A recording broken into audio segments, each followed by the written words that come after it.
That's the stuff. We added some real stuff to that whole business. I think oh, we aren't live on YouTube yet. Going along but we're, on YouTube. We're getting there.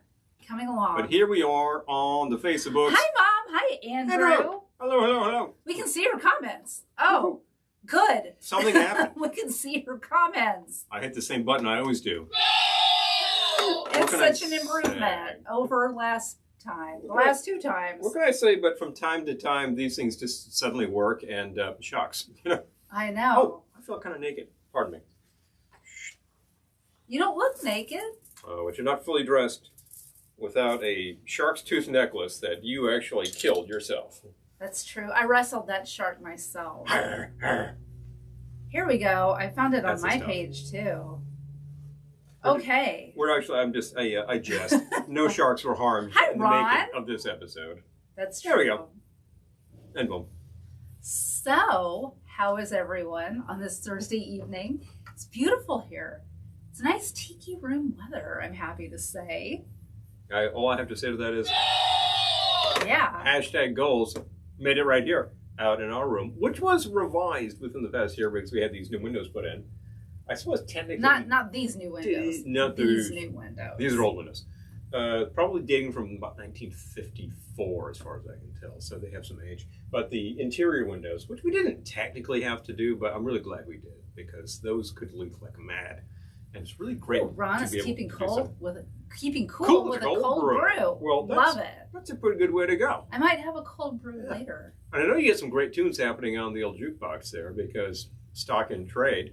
Exactly. And you never know. Okay, we're live on YouTube now. Hello, YouTube people. Oh, Ben. Hi, Ben. Hey, Ben.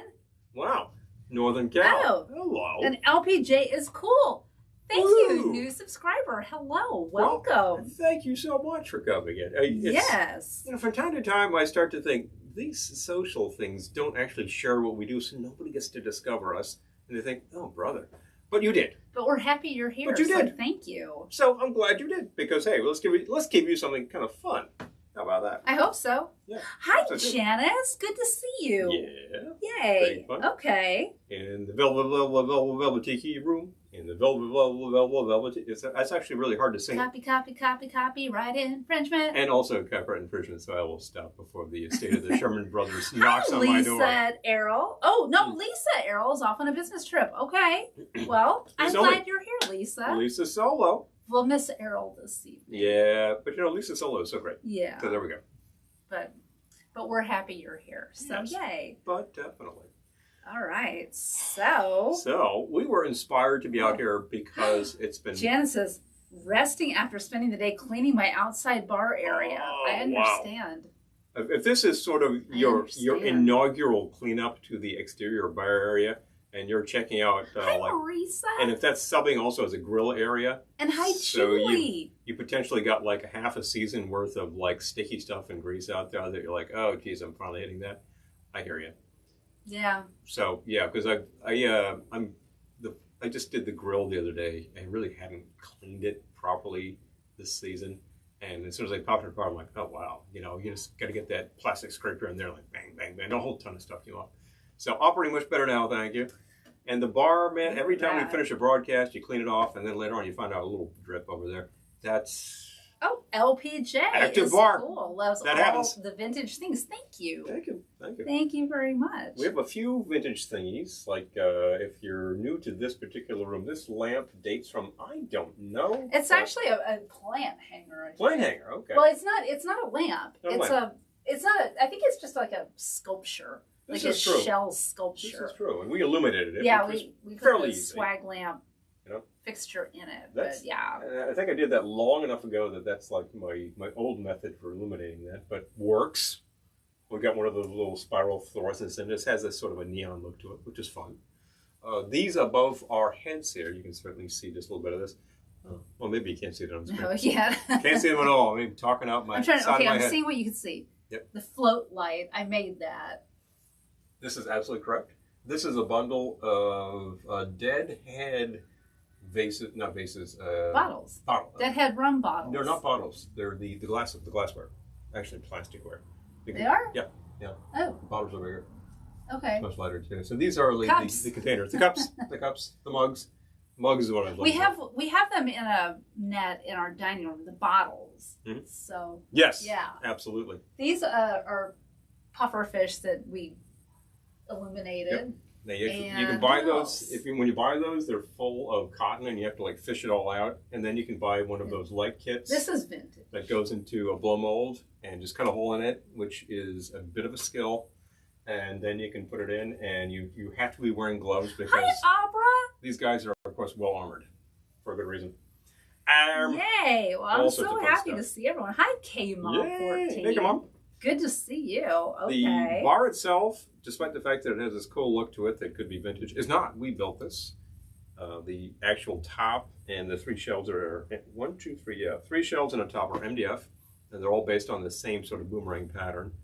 And the frame is just like these, like 1x3s. I should meet a lot of this stuff. Paul made this lamp. Yeah, one of my favorite things, actually. This lamp. He literally sawed a coconut in half Yeah, and made this lamp. it's slightly irregular, but it works fine. It's inspired This by shell lamp we made. this shell lamp. Yeah, we had the shell, and the lamp just kind of came together. And spare parts, really. This lamp was inspired by another Thin Man. I'm counting the movies to figure out where it is. When Nick adjourns to his big clue, the West Indies Club, because he thinks some action is going to happen there. It does. And on each table is a lamp Millie. that basically looks exactly like this, complete with a little ashtray, because that's what it is in the movie. It's in 1939, and people are smoking in the Thanks, club. Opera. And hi, Of course. Diane. Hey, oh, thank you. Yeah, this was the actual tube is a piece of copper tubing that is plumbing tubing. I use copper because it's easy to bend. There's a little attachment right here that is a joint. It's smooth. I really just kind of Sounds crammed like it. something else. Kind of crammed it on with some tape so it would stay, and then I actually had a lamp connector they could use on top of a lamp that's threaded. I think they call it a pipe nipple, and just took a pair of pliers and just forced it into the soft copper. So that works that And way. the bottom part is a Trader Vic's ashtray that a friend gave us. So that'll work together. But It basically, works great. you bend the tubing into this sort of S shape, and on the side, you thread your cable through up here, through there, wire up your lamp, and then you get like a nut to fit over that nipple and just screw it down. That's it. I got one on the top here to stop it, and one on the inside to keep it tight, and that's it. We should That's all there is. probably do. We did a lamp tutorial not long ago. Maybe Yeah. we should do a tiki room lamp tutorial. I could remake one of these guys. There They're you kind go. of fun. It's I a like bit that of, idea. I kind of just winged it, so I'm not going to say, oh, this would be so easy, because you're like, what? How? What? You know, having a pipe bender would be a really good idea. You know. Oh, Janice, thank Oh, you. jeez, wouldn't it be fun? It would be fun. I'd love to design it, give it to some sort of like Hi, Mike. some company to rationalize how to make 1,000 of them, and say, go to town and let's talk about the profits. You know, we'll go from there. Paraphrasing. You know, it's like these things that you can do that are a custom product that can be like imprinted on plastic tumblers or something, and you do it, and like you're not making this stuff, but you're selling this stuff. So I can dig that. But there's a lot of fun stuff we do around here Right. that is fairly custom, just because we're inspired, and I've got like enough gumption to say I can do that. So we do. Who else is ready for a drink? I'm kind of dry. I I've got am my water too. over here, which is a good idea. I'm also kind of dry. Oh, thank you, Lisa. Aw. Part of Yes, happy Friday's Eve to you. Oh, Hey, yeah. Mom. I know, right? We're like. This week went by in a flash. By the way, is K-Mom accompanied by another K-Mom or by K-pop? That's kind of a joke. It's a joke about Korean pop there. I don't know, but you might have a husband who calls himself K-pop. I'm just asking, and maybe not. I don't know. That was bad. I know it's pretty terrible. Terrible. Hold on. So, but Hold these on. days, wah. Boo boo.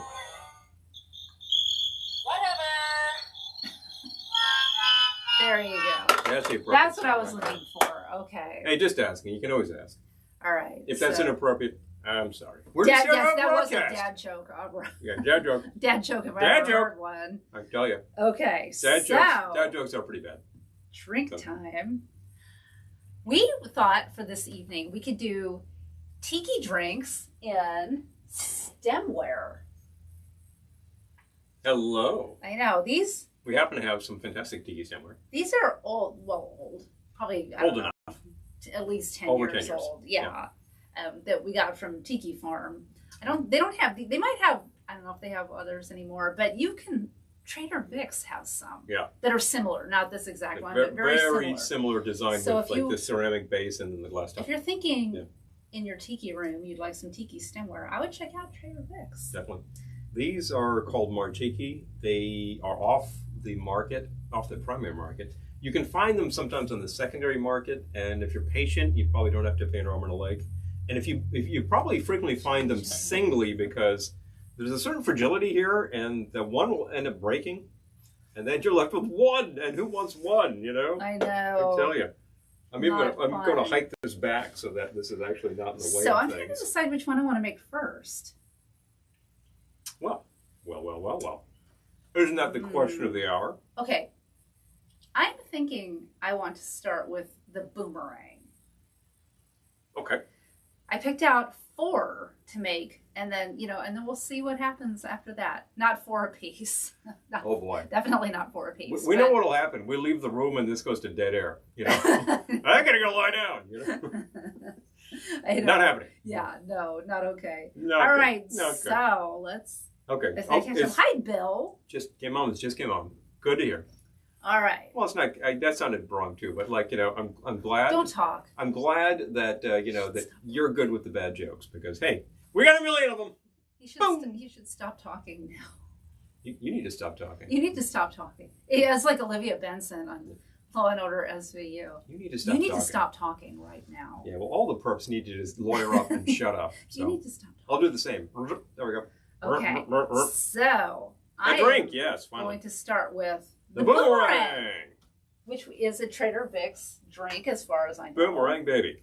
Yeah, I think so. And what do you know? You're even using the Martiki shaker. I will. Yes, part of the same line. Part of the set. All right. So let me get some ice. Let's check it out. We didn't bring the ice scoop, so I'm touching my ice. Oh shucks. You got a nice big chunk there, which is great. And the shaker, I like those big coagulated chunks of ice, because it will dissolve quickly enough. Sounds so nice. The coagulated chunks. The coagulated chunks. Actually, it sounds like a band. The coagulated chunks. There you go. Your 1 ounce. Thank you. All right, so I'm starting with 1 ounce of Pisco. Pisco. Yes. You've all heard of the Pisco sour. Pisco, of course. I called it Pisco on an episode one time, and someone trolled me. They're like, "It's Pisco." So I'm like, "Oh." If I'm in Santiago, it's Pisco. If I'm in the States, it might just be Pisco. I didn't mean to mispronounce it, but all right. 1 ounce of Pisco. Pisco. The Pisco is a brandy. It's made from grapes. It has a very particular flavor, which for a long time I think people thought was just sort of junk. But Trader Vic, good old Vic Bergeron, he knew a fun thing when he saw it. And he's like, this is interesting. I could work with this. New bottle. He was also very fond and an early proponent of tequila, back in the era when tequila was probably still pretty rough stuff. Should we do a taste? But it didn't last long. Soon enough, there was some really aged tequila. I'd be glad to do a taste. All right. Anyway, tasting glasses. I know. I forget where we got these. Yeah, was that one wine tasting or another? Oh, that's right. Yeah.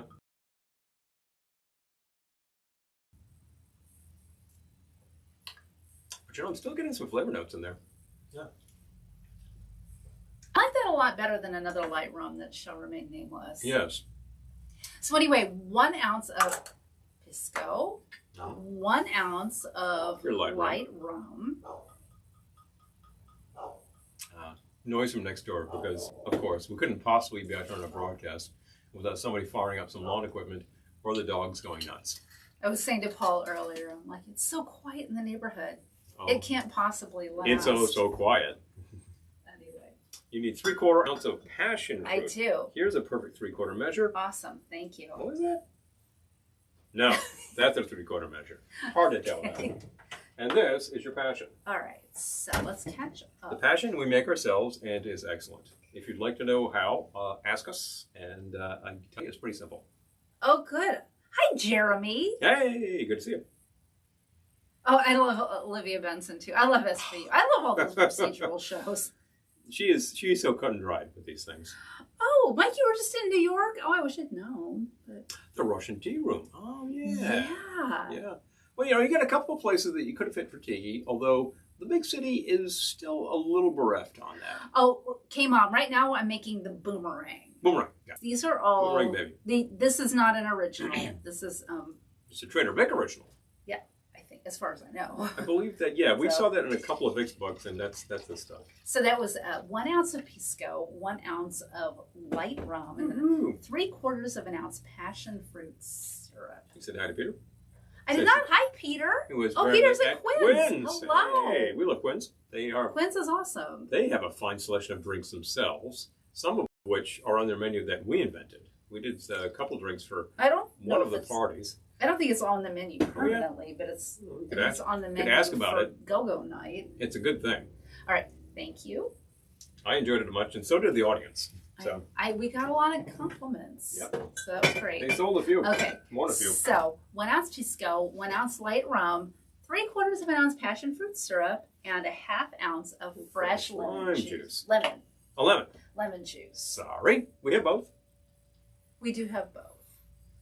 I even juiced a grapefruit tonight. For the next round. Since you can't buy grapefruit juice, at least at our store. You know, it used to be so easy to go in there and grab your what they call white grapefruit juice. It's actually yellow.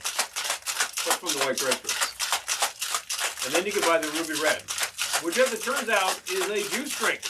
Got a lot of other stuff in it. Yeah, I looked at the ruby red and I was like, this has grape juice and apple juice, and it's just a lot more than grapefruit. So, hi, Lisa. Hello, hello. So it's so much more than. This is a very leaky shaker. I will say that. Oh, it's like spraying the computer. Hold on. Did we bring the cleaner out? Wah wah wah wah. Maybe we need to go get some cleaning fluid.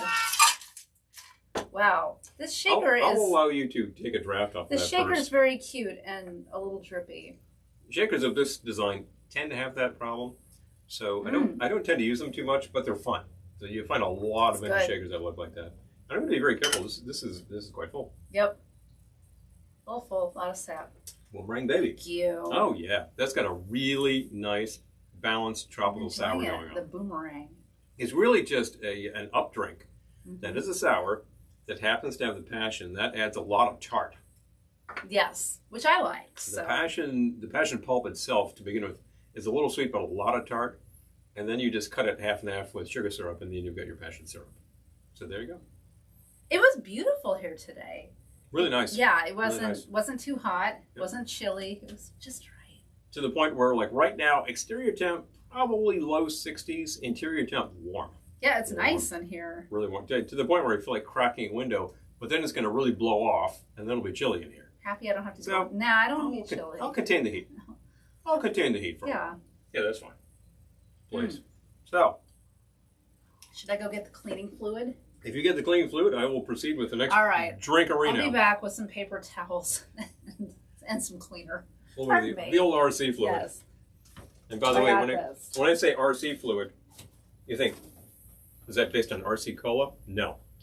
That's actually short for record cleaning fluid, because that was the stuff I originally made up to literally clean LP records with. Some of which, of course, really need it. Some of which need more than that. And there is a technique for that, too. And I also found out that basically the stuff is about 1/4 alcohol, 3/4 water. That's a good all-purpose cleaning fluid for a lot of things. So we just keep it in the kitchen. And every once in a while, I clean a record with it. There you go, big secrets. You used to be able to buy this stuff from Radio Shack back when there was such a thing, right? I think they're coming back online. And it would come in a little bottle, really incredibly small bottle, and it was colored blue. I never quite figured out the blue part. I guess that's so you could tell, oh, this is special fluid. Yeah, well, that's what explained the high price, the blue dye. In the meantime, I think it's time for another thing. I have a little something here on this lineup. I got to find the correct list. It's a little hard to see. That I found that is also a Trader Vic thing. That is calling itself Montego Bay. I believe that's in Jamaica. Interestingly enough, this involves Martinique rum. That's as far as I'll go to try to figure out why that is. I will start by just icing one of these babies.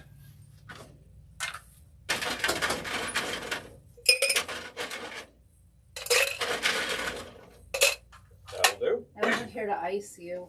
Well, you were very busy on a mission. I just brought a tiki towel.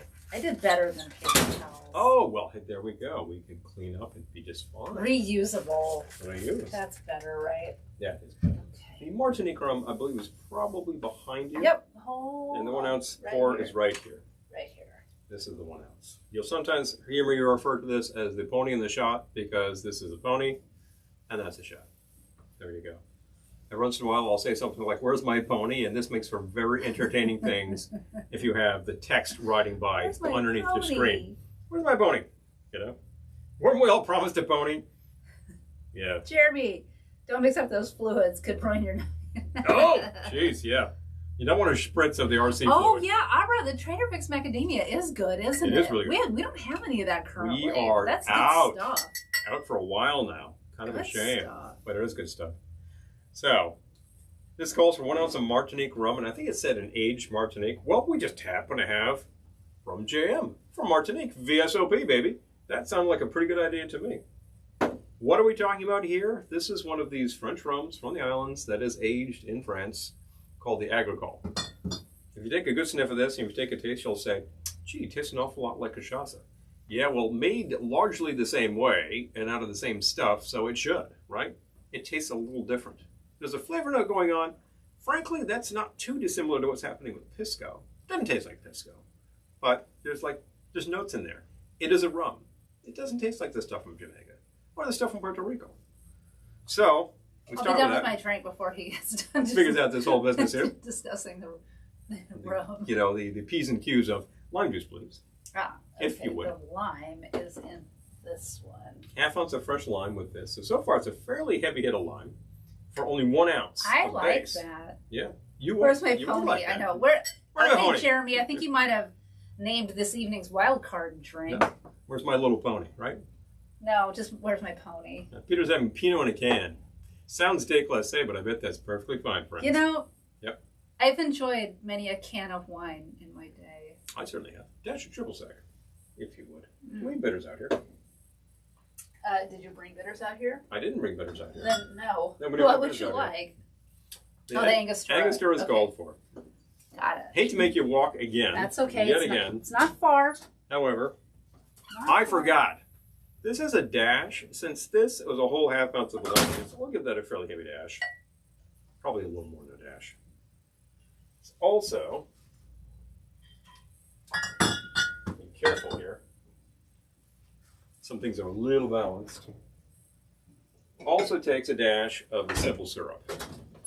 I brought some other fun bitters to play with too. So here's the Angostura. Yeah, big fun. Let's give that a dash. And I brought the 1821 That's too. a dash. I think the original formula for this called for the rock candy syrup, which is like a very saturated sugar syrup. Yes. If you happen to have that on hand, use it. Well, you which don't, is also use easy to it. make. I mean, it's It is. not hard Like, to make. that's but- 1-to-1 sugar water. That's the rock candy is more like 2-to-1, or maybe even 2.5. Oh, okay, we got questions. Hold on. Oh, Errol. Okay, wait, hold on. Going. Oh, Errol brought you bottles of the macadamia. That's Hello. nice. That's a good gift. Hello. That's a good gift. Oh, Jeremy's asking, what's your opinion of canned mixed drinks? Totally depends on Absolutely. the canned mixed drinks. I've had Oh, some yeah. that are horrible. We tried some on the air And that I've we had some that are really didn't really not recommend. bad. Actually, I'm not going to go to lengths to slag off something that I didn't feel you should buy. If you saw it on air, you got my recommendation then.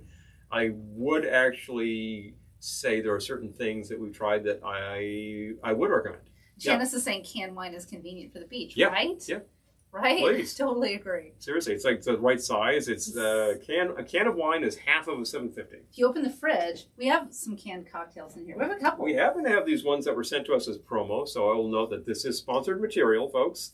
This whiskey lemonade comes to us from Lee Spirits, which I believe is Colorado Yeah. based. But they have more than one flavor. They do. The whiskey, I mean, they're all good. So if you can get it, I mean, I happen to have You can also get it, here get it. the lavender lemonade. it's really good. And the base on this, the actual alcohol base is one of their gins, I believe. And otherwise, it's lemonade with the lavender flavor. They make the lavender gin. There's also a fuego lemonade in there that's a little hard to Yeah, extricate. And that well, we get has, it. That has. There's more also the Novo infused Fogo. gin. And we've also got these guys, yeah. 2 different brands of, these are kind of sticky. 2 different flavors. Of flavors, yes, of the Novo Fogo. Now These are canned caipirinhas. It's based on the Novo Fogo cachaça. I just mentioned cachaça just a minute ago. Try to say that. He hasn't even had a drink yet. Seriously, think about it. And this is a pre-mixed caipirinha. Now, a caipirinha is not difficult to make, so you might question why you'd be doing that. Well, suppose you like a caipirinha, and suppose you happen to be in a location where you don't have access to mix. Jennifer, thank you. So you grab the can. And yeah. hi, Aaron. I could use that paper towel with that stuff because that was sticky. Thank you. You're welcome. Yeah, like I said, with the canned cocktails, it depends. And we had those in our pool last summer. Mm-hmm. And if you're thinking, oh, those people have a pool, it's an inflatable pool. So like, it goes down. We're not like, ew, I have a pool. No, it's an inflatable pool. But we had our little floaties that you could put your drink in, and those fit perfectly. And they didn't tip over. A full-size can. No, the little cans were great. Absolutely great. So, yeah, the inflatable pool, currently not set up, but we're planning on it. It'll get hot. Oh, Janice. Yeah, they are expensive, aren't they? I agree. They can be. I've seen some of them that were very reasonable and some that I thought, wow, that's what you have to pay for a 4-pack of those. So I think it depends on where you are, too. In the West, it seemed like they were less expensive than in the East, which is where we are. Yeah. So you've got that factor. And there's a ton of these on the market. I think there's a lot of pressure on that segment, which probably should be good for prices. That really should be driving prices down. And the fact is, at this point in time, the whole popularity of the seltzer, the booze seltzer drinks means that there's a lot of canned versions of those. And you think vodka soda, you had to can that? What? Seriously? Okay. Are there any other flavors in there? Is there anything else going on? Did you put a twist in? It sounds insane. By the same token, if you go out west, you are able to find a lineup of canned cocktails, same size as those Novo Fogos that I just pulled out. Maybe slightly smaller, but it's really the same size because it's designed to be like one cocktail-sized drink. Those are fun. Those are fun. What was the brand on that? I completely forget. I think it's Club. You should probably find those in Arizona, California, that kind of thing, in the supermarket. Maybe if you're already really drunk. Yeah. We tried them. I thought that their Manhattan could have used a little more oomph. But you know what? The martini is not half bad. And not half good. I remember like a couple years ago being at the event upstate New York there, and I knew that a really serious martini drinker was going to be there. Good friend for years. And I had one of those, and I kept it really, really cold. And the last night I went looking for him. There he was. And I'm like, have I got some for you? And he thought that was the most hilarious thing. And I said, here's a straw. He said, I'm going to try this. And he said, it's not half bad. it was a good recommendation. Well, I know he drinks Bombay Sapphire. So he does drink the real stuff. If he signed off on it. I got to tell you, I'm not thinking that there's any Sapphire in that can, but it was a martini. No. Honest to Pete. So. No, I highly doubt it. But... All right, so that's all that goes into this. Montego Bay, ounce of Martinique rum, half an ounce of lime juice, fresh, a dash of triple sec, a dash of simple syrup, or the rock candy syrup, a dash of Angostura bitters, shake with ice, and you know the rest of the story. Let's shake with ice, shall we? So you're thinking to yourself, there's not a lot to it, and that's pretty light. Oh, true. Jeremy, maybe we'll do that tonight. Oh, big fun. Yeah, there's a lot going on up there. Jeremy was saying that maybe we should do a segment where Paul talks about the pins on his hat. There's a few things going on the top there. I think that could be fun. This started out with one, literally, and I forget what the first one was, so please don't ask. But it grew, and then suddenly all the real estate is pretty much taken up. But things do move around from time to time. Hams? Hams was very early. It might have been the second thing on there. I gave him that. You did? The Hams Bear. We have a Hams Bear. Vintage Hams Bear. I think we have 2 or 3 of those. Hi, Joe. As a matter of fact. Well, hello. Potted meat, canned cheese, canned cocktails. Here we go. Portable lunch. Portable lunch. We should do like an all canned Ein Prosit. Video. That's such a good idea. You just gave me a great idea, Joe. The all canned video. That is very light, very simple. It's light because it only has 1 ounce of base. There's no other liquor in there. 1 ounce of any proof. Oh, that's good. It's really quite a nice drink. Yeah, I don't taste that and think, wow, that's Well, yeah. missing something. It's one of those things, you see a lot of these in the Trader Drink books. He talks about these small cocktails that are And canned actually laughter. not designed to rock your world. You could have a few of these and be pretty level. Oh, we don't have laughter on here. Oh, do I have laughter? Do you have laughter? Well, let me see. I got My sound got a effects few thingy buttons. doesn't have laughter. Let's see. That's not laughter. That wasn't it. Wow, that was rude. Sorry about that, folks. Let's see. No laughter. I get a lot of like these We don't have condescending canned things. laughter. I find that hard to believe. I have cheers. You've heard that a few times. That's a good one. Now we need a laugh track. Yeah, I think so. I feel like Archie McPhee must have one of these Oh, boxes with canned laughter. there's one of these guys with 4 buttons that is unicorn noises. Unicorn noises. There must be canned laughter. Yeah. Telling you. How do they know what noises unicorns make? Hi, Well- Chaz. Well, you know, that's my implication. Yeah. Oh, thank you. Yeah, I'm Hey. feeling relaxed out here. I'm feeling fantastic out here. We had lunch and dinner out here, and it's I was working out here today. and you've worked out here. I frequently work at this exact space, so my standing desk is a bar. That sounds like a real Hi, recipe Daddy. for like getting no work done, but I don't drink before about 5. You know. Well, no, we don't sit. If we Maybe a half a beer at lunch, but sat around drinking all day, we I get nothing get done. nothing done. And I'm not just talking for like what I do during the day. I'm also talking about what we do here. It's like we would not be able to do an episode because did you think about cocktails? No. Well, how are you going to make anything? You know, there's a lot of prep goes on before we come on here. Some sticky stuff on the computer. Yep. Oh, geez. As you note, when we forget something and then got to run and get that. You know, that happens to me frequently. And since you're in pole position, that sounds like your job right now. Yep. I don't mind. Mm-hmm. I can get things. We can get things. I'll borrow that from you once you're done because I'll be the sticky gopher stuff over here now. this evening. He usually is. I'm glad to take Sticky care over there, yeah. Yeah, sticky over there. I'll take that spray too, please. Okay. I think we need something higher to set things on. You never have enough Hi, counter space. Elizabeth. No matter where you are, you never have enough counter space. That's kind of a given. Oh, just leaving work. Oh, well, cheers. Gotcha. Yay. Isn't it time to be off? Yeah, I think it is. I think so. But definitely. I'll take a cocktail, Cheers. please. Cheers to you. I'm having the very fine Montego Bay. I'm having the boomerang. It's a nice thing, that boomerang. Yep. And yours is basically twice the strength of mine, but they taste pretty similar, actually. And it's disappearing. I mean, in balance. Like, they don't taste identical in terms of flavors, but strength and the sour balance, yeah. I sort of, Mad Men style drink all day, get nothing done. Exactly, Lisa. Right. Jesus. That show was pretty hard drinking, it's true. To the point where I think people from that era were saying, yeah, we used to do a little more work and less sex and booze in the office, you know. Probably as many cigarettes, though. That was I'm thinking of that book by Patrick Dennis, the one who wrote Auntie-May. Auntie-May. Mm-hmm. And he was talking about the office in the 60s, and apparently, like, they were sloshed from morning till night in that office.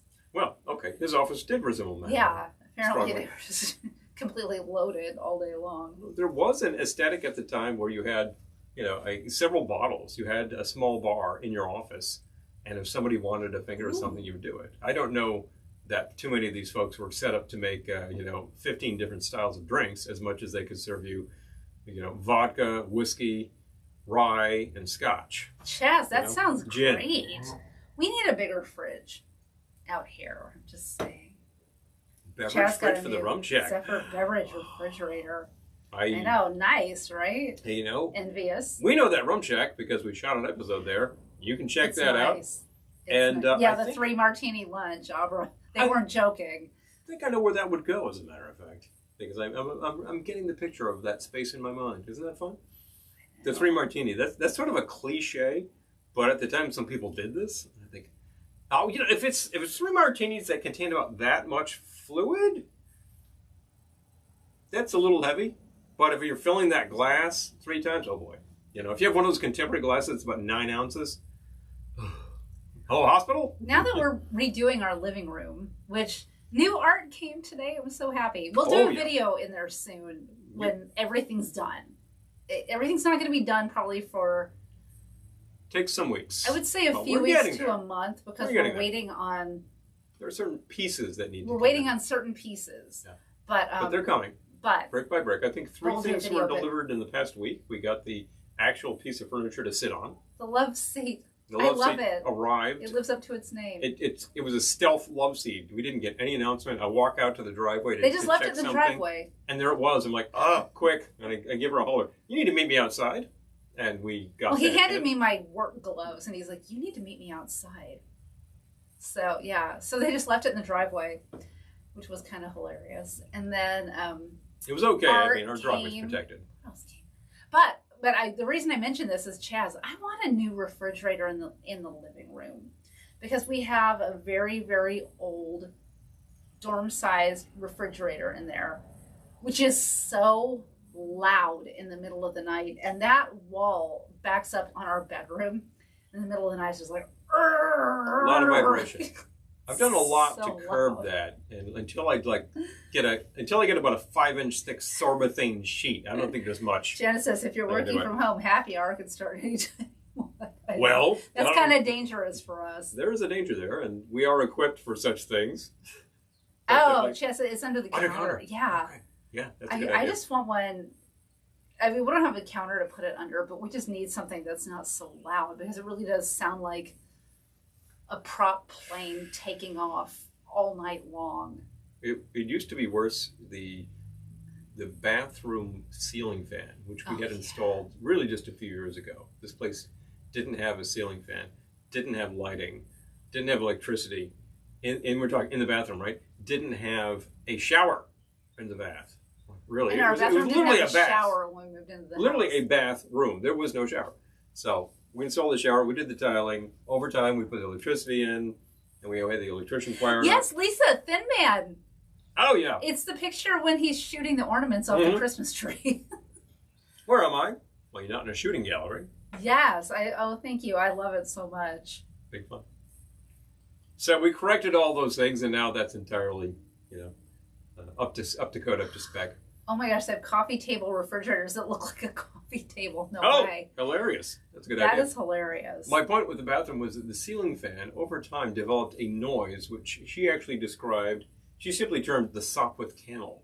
You would turn this on, and then Yeah, you gotta take a shower. It was like, "Arr!" It was. And I just thought, I don't know what I can do Okay. about that. And then last year we had a lot of time around here, and I said, what can I do about that? So I just went up there with some tools, took a look around, and said, what could be causing this? Mostly when you hear a noise like that, it's mechanical noise. It doesn't have too much to do with electricity. It did not have too much to do with electricity. So I just took a screwdriver to it and said, this looks like the main screw, tightened it up. There we go. Back It had a screw loose. it had a screw loose. Gyro gear loose. There you go. Chaz, that's funny. It was redundant. It wasn't coffee table or refrigerators that look like a coffee table. Yeah. But not that Oh, yeah. redundant. Living room Yeah. fridge. Yeah, it's like probably 36 years old. Probably. Because I moved to New York in almost 31 years ago. So it's before that. Well before that time. 37, 38 It years looks- it ago. feels like Jeez a Louise. 70s It sounds like it. It sounds like it's that Feels like a old. 70s fridge. It will probably never actually say die. I know. It'll We're just keep us thinking- up all night. We're thinking it's not very energy efficient, but if it's not that energy inefficient, I'm glad to keep it going. I keep thinking. But I gotta silence that thing. I keep thinking if we got a new fridge, I wonder what our bills would look like. Like, I wonder if they would look a lot different because we got rid of that thing. Well, we got rid of an 80s era fridge when it died after one of the storms around here, and that's going back a good 8 years. Hurricane Sandy. And I don't know, that was the prior one, Irene. Irene. That one Hurricane Irene killed our fridge. Sandy Our actually, big fridge. Sandy knocked us out for more days, but for Irene, we were without power enough that it killed the fridge. Hi, We want Luann. a new one. Jeremy says, I never bought a refrigerator. They just always seem to be around, right? That's fun. Until you need one. And When then we bought the suddenly- house, there was a refrigerator. Yeah. And then Irene killed it. The fact is, we replace it with a more contemporary device. The guys are telling us, oh, that thing is it's not even worth fixing. You just got to get rid of it. The new ones are much more energy efficient. They are. I don't recall a big difference in our bills after that. So I don't know. It's hard to say. I just know that it's so loud. You just come out and smack it. Go back to bed. Done my damnedest with the thing. I think it's missing the rubber feet that screw into the front of it, the leveling feet. And if I could find exact replacements, I'd try that out. But I think a nice Velveteen pad would be a good idea. Insulation, this is what you need. Or we could get one of the small-sized retro fridges. And it would look cooler. You know is what I'm angling for. No. Well, we've also tried to keep all the systems going. We were without sound system for a few days, and currently we can't play the television set through that because I need a new cable. But we'll order tonight, and we'll get it together, and everything comes together eventually. And actually, we've been playing a lot of I love it. I've been playing a lot of cassettes recently, just because that was what we were playing while we were painting that room. And we played like your old collection. It was just all this new wave. I didn't even remember I had a lot of those. It was just like the Social Distortion and Depeche Mode, and who else was in there? I had a good music collection. You didn't have any Scritti I don't really care for them anyway. But who was No, I didn't. Who was the one that we were thinking of? I had Oingo Boingo. Yeah, Good Boingo. The Wild Child is Untouchables. Untouchables, who were a pretty fantastic ska group from the period. There were a lot of great tapes. I haven't heard in a long time. I had some good tapes, I gotta say. Was just listening to the soundtrack to Nightmare Before Christmas the other day. Big fun. So. Oh my gosh. Okay, so Chaz is on YouTube. So if you're on Facebook, you can't see this, but he says, my house was built in 1947. His house is amazing. Has a great fan in the kitchen. I have the exact doorbell and whatever happened to baby Jane. So loud, even my neighbors answer their door when someone fell. It's fabulous. Yes, turquoise retro fridge. Do you remember who makes it? Well, there are a few. Okay. There are a few companies that make retro fridges. There's one that turned up in one of the box stores. Depot or Lowe's. I forget which one it was. They had these fridges. Galans. That's what that was. Okay. And they were the right size and the right look. They had nice curved edges and everything, and the colors. Oh, yeah. And being in a big box store, it's not like this was $1,000. It's a mini fridge. So. Just people are talking amongst themselves. I think it's hilarious. Oh, the Sparks documentary. Oh, yes, wow, yeah. I heard about that. I didn't know it was next week, but I did hear about that. I saw that, I believe, on the WFMU site was promoting the fact that was coming up.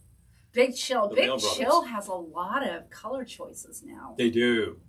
Really, really incredible color choices. I stalk these things. They make the fridges and the ranges, I believe. Oh my gosh, they make everything now. Big Chill. I'm going to bring... Really, I have about 20 tabs open right now, but let's see. We're going to crash if I enter BI... Big Chill comes just right up. auto-fills. You might have seen a new range in our kitchen that is, in fact, turquoise. It is not actually Big Chill, but it is actually unique made by appliances. Unique appliances. It is, we needed a new stove. And it is a nicer price point than the Big Chills. I'm not saying it's a nicer stove. So, no, I'm sure. But it's a really, Big really Chill nice is range. beautiful stuff. Yeah, they do. We worked a party, and the guy had Big Chill everything. Fridge, stove. He had the range hood. He had everything. Man. If he could have had a juicer in Big Chill, he would have been there. They make fridges, microwaves, and stoves, microwaves, range hoods, ovens, dishwashers. Yeah, he probably had the dishwasher too. Yeah, they got... You might as well stock up, I know. Just completely outfit your kitchen. And his house, I believe, is circa 1920s. So that stuff really looks the part. It has a look and feel of something that's probably about 1925. Oh, thank you, Abra. I love it too. Oh, yeah. Mazel, for sure. Thank you for the mazel. Cleaning it every day like a crumb got on my new stove. I'm not saying that I clean it more than the old stove. It's like I don't like a messy cooktop in the morning. I go in there and put the dishes away, clean off the stove, make breakfast. I don't... when I'm mixing at the bar, it's just like, is the bar sticky? Clean the bar first. I know it's going to get sticky again immediately. Clean the bar first. Definitely. But the new stove, I'm just not a single speck of dust. It's get that sucker. Speck of dust. And it was just the other day I was making food and I managed to drop something on this and the stuff just spilled. I was so incensed. And I left it there till later. And I went out there and took care of it. Genesis, when I moved in with my husband, the stove was avocado green. Oh. When we were house hunting, I sort of made peace with, we saw one house that we saw the same day we saw this house. That's true. And they were both really cool houses. but the kitchen was just not my style at all. It had like a wall, which now that I think about it was kind of cool. It was just like all stone and not brick, stone. And I just later thought to myself, well, if we bought that house, we would just have to go full Brady Bunch in the kitchen. And at this moment, she's thinking, is there a real problem with that? Yeah, no, like now you can. I don't think you could get that stuff. You could get probably, you might have been able to get Big Chill then, but I don't think they had all the colors they do now. Now they have a lot of colors. But now you can get everything. And I just think like, that would be kind of fun though, to have a, like order the red laminate and the oranges and the harvest gold. That I'm would looking be at fun. your Hi, Dawn. dress colors here and saying, Exactly. Actually, not to mention it, my shirt here is definitely screaming Brady Bunch tones. Oh, Dawn needs a new fridge. Check out Unique Appliances because they have a fridge that is a little bit smaller than our fridge. It is. I think that the depth is close to it. Oh yeah, Big Chill. So it's not a tiny appliance in terms of storage capacity, but the width. It's a much narrower appliance that might be friendlier to a house that was not designed for much more than an icebox. I mean, you can certainly house wasn't. You can certainly get a Kelvinator in 1925. And as a matter of fact, the Kelvinator company would have preferred that you did so. But I remember my mother saying we grew up with an icebox. The iceman came by, opened up the panel in the wall and threw a chunk of ice in there, and that kept things cold for a few days. Every few days you get ice. The Iceman cometh. That's what you did. Iceman came. So the Iceman cameth. Cameth. You need a thing? I do. I'm ready to mix. I think I'll do the Trader Vic daiquiri. Which looks a lot like the Hemingway daiquiri. It looks one hell of a lot just saying. like the Hemingway daiquiri. Everybody copies everybody. That's just a natural thing. Is there a shaker handy? Yes, there is, as a matter of fact. And since there is not another shaker handy, I'm going to bust a shaker. Oh, okay. Well, if you don't mind, I'll go this time. Can you take my glass? I don't mind at all. Thank you. And your first shaker made it to where? I think I took it in. Oh, you did? Here. Okay. I'll take your glass. And I'll take my glass. Oh, all right. Don't drop anything. Seriously, folks. That would be so embarrassing. This is where it really gets wiki. All right. I tell you. Oh, Unique Appliances, Dawn. Let me see if I can find them. I'm not joking when I say I have like 20 tabs open. Unique Vintage. No, that's clothing. Unique Appliances. Hold on. It just goes to Unique Vintage. I wonder why. Okay, I'm going to drop the link. Okay, I entered that. Okay, drop it. They don't have as many color choices as Big Chill, but the price... Hi, Dennis! The price is certainly right. So I'm going to just drop this link everywhere we're live. Come on. All right. The Old Man in the Seagram. In the Seagram? Yes. That's a good one. Got to love that. Someone's got to do that. The Old Man in the Seagram. The Old Man in the Sea. Scrum. Okay. All right, I have dropped it. Chess says my aunt used to have plastic runners in the hallway to protect her carpet. Thank you. I've thought about new carpet, and thought about runners. I'm not gonna joke. The only runners we need around here are... Convinced her house is haunted. Because when I stay over, I can hear a little dead dog running down the hallway toward me. Oh, I love it. That's hilarious. I have been in houses where I heard things running around, but I kind of just thought it was the mice in the walls, which is disconcerting, although they don't tend to emerge from the walls. So who knows? Maybe it's chipmunks. You never tell. Chipmunk, because that's better. Little rodents have their way of like secreting themselves around because basically they are a food product for owls. So they need to hide. Yeah, no kidding. Okay, so. There you go. I am back to. Item. Oh, wait. Yeah, I was about to say. Lisa says our house was built in 1977. Oh my gosh. Oh, there we go.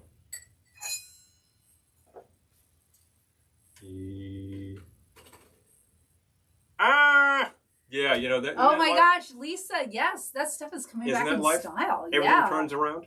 Suddenly, avocado fridges are the thing. Yes, I know. Who would have thought you could find an avocado fridge? But you can now. We actually could have had an avocado fridge. It was the question of getting it here, and it was circa 1963. And when I think about how much electricity it would take to power that sucker, oh boy. Maybe it's a second fridge. Maybe if I put up solar panels. So I'm going to make the Trader Vic daiquiri, going back to the light rum. This is where you want to be with the daiquiri. 2 ounces light rum. You could easily throw an aged rum at that. It's going to change the character of the drink. And the daiquiri is really designed to be a very neutral base with the flavors added. And the fact is, if you want to start going with a flavorful base and other flavors, start hitting Mai Tai territory. That's where you want to be. QB cooler.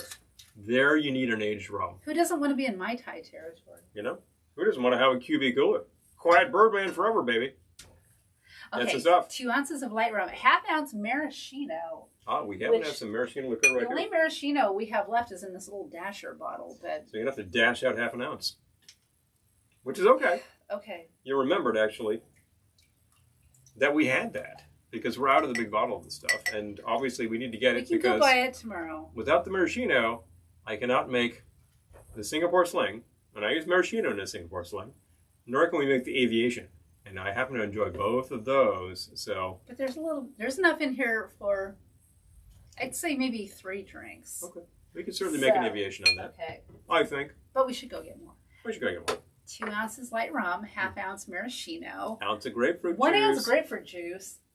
I juiced this grapefruit myself. Isn't that impressive? Right.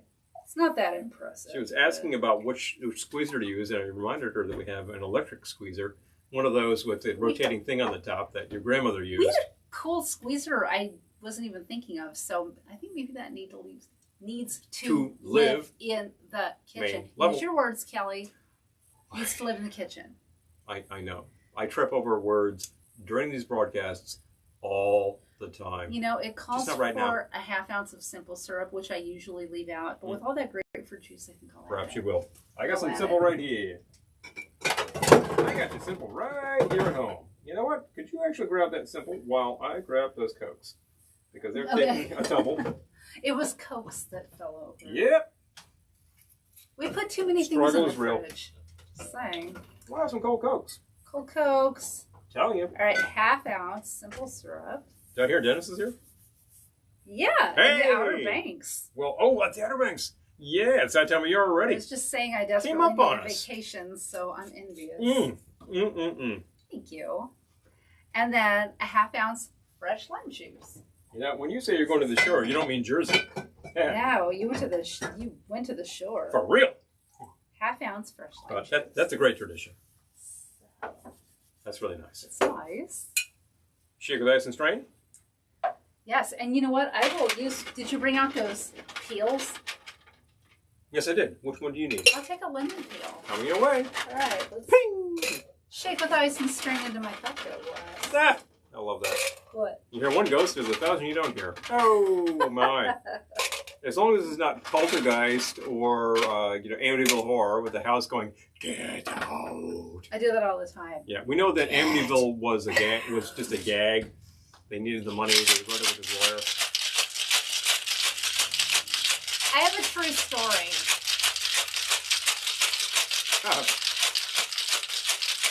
By the way, I was about to say that in terms of plastic runners, the only runners we need around here are rum runners. Oh, Pisco Sours, yeah. Oh, yeah.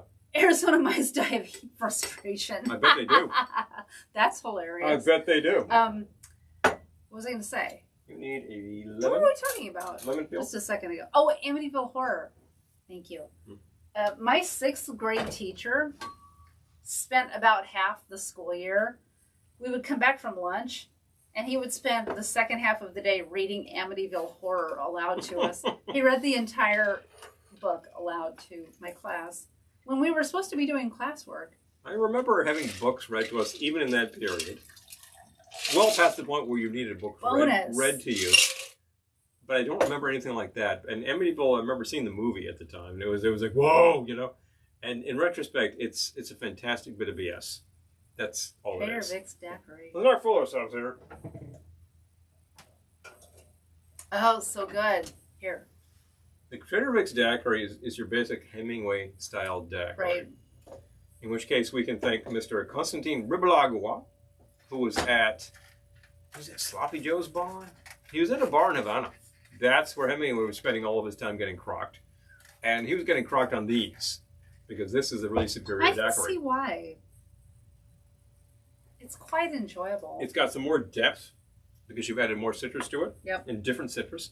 And it's got that note from the maraschino. Extremely enjoyable. I would say it's peppery, but it's not. It's just something about that. What it is a bit of sort of an almond flavor, because the maraschino is not just made with cherries. It's made with cherry pits. So you get some of that flavor going in there too. And that really adds a dimension that's nice. And it's not a hell of a lot of maraschino either. So makes a nice daiquiri. We need more maraschino, because I could make this many nights of the year and be very happy with it, certainly during the summer. And when you talk pisco sours, I think that's just the thing. The only question to the mind is, did they make them better in Peru or in Chile? No, stop. And at the end of the day, do you really need to know the answer to that question? I will tell you the definitive answer to that question. Where are you? I was about to say, where are you drinking it? Where are you located right now? That's probably the best one at the moment. You know, if you're in Santiago, that's the one, man. If you're in Cusco, that's the one, man. Lima, that's Why the are you one. knocking over my daiquiri? Yep. Sorry. Pointing. That's the one. It's kind of like, you know, who has a superior steak in South America? Is it Brazil or Argentina? That's like a cause for fistfights. I would say, where are you? You know, those are both meateria sort of nations, and they'll serve you a fantastic chunk of beef if you'd like. So, and if you would not go anywhere near such things, don't. It's your choice. We were talking about base liquors. Where are you? What's that thing? It's location is very important. Are you going to make Mm-hmm. this drink that I wrote down? I don't know. Because if you are, I need to go get the sparkling water. Oh, I should have gotten that when I was out. It sounds interesting. It does sound interesting. You're supposed to shake the sparkling water, which is very interesting. I wouldn't do that. And then you float the rum on top. Okay. I'm not shaking sparkling water. No, it says shake gently. Oh, boy. Stir, stir, if you stir, won't do it, I will. I will leave that to you, and I'll think about what the hell I'm doing next, Okay. because I'm out. All right, well, I Outside think of a Jeremy tiny may little be... bit of syrup. Hi, Jamie. Jersey Devil territory. Oh, Janice was in Jersey Devil territory. I knew you were in Jersey Devil territory, actually. Oh, my gosh. We, in fact, just finished the Jersey Lightning the other day, because I got to go back. I asked her what she would like for a classic, and she was like, I don't know. And I said, how about Jack Rose? Oh, sure. So it was good. It's a good thing. That was the Laird's 100% Applejack. That's their bonded 100 proof stuff. It'll cost you a little more, and it's well worth it. It's really good product. Laird's has been doing this since about 1783. Claims to be the oldest brandy distillery in the States. Maybe they're right. Hold on. Scrolling back. Just checking out some old comments over I here. don't know if I can go back anymore. Oh, boy. What? Wait, all comment? Can I see all comments? You should be able to hit that and see all of the former comments, too. Where's my pony? That was it. Where's my pony? Yep. You gotta make the where's my pony. The where's my pony. You have an idea?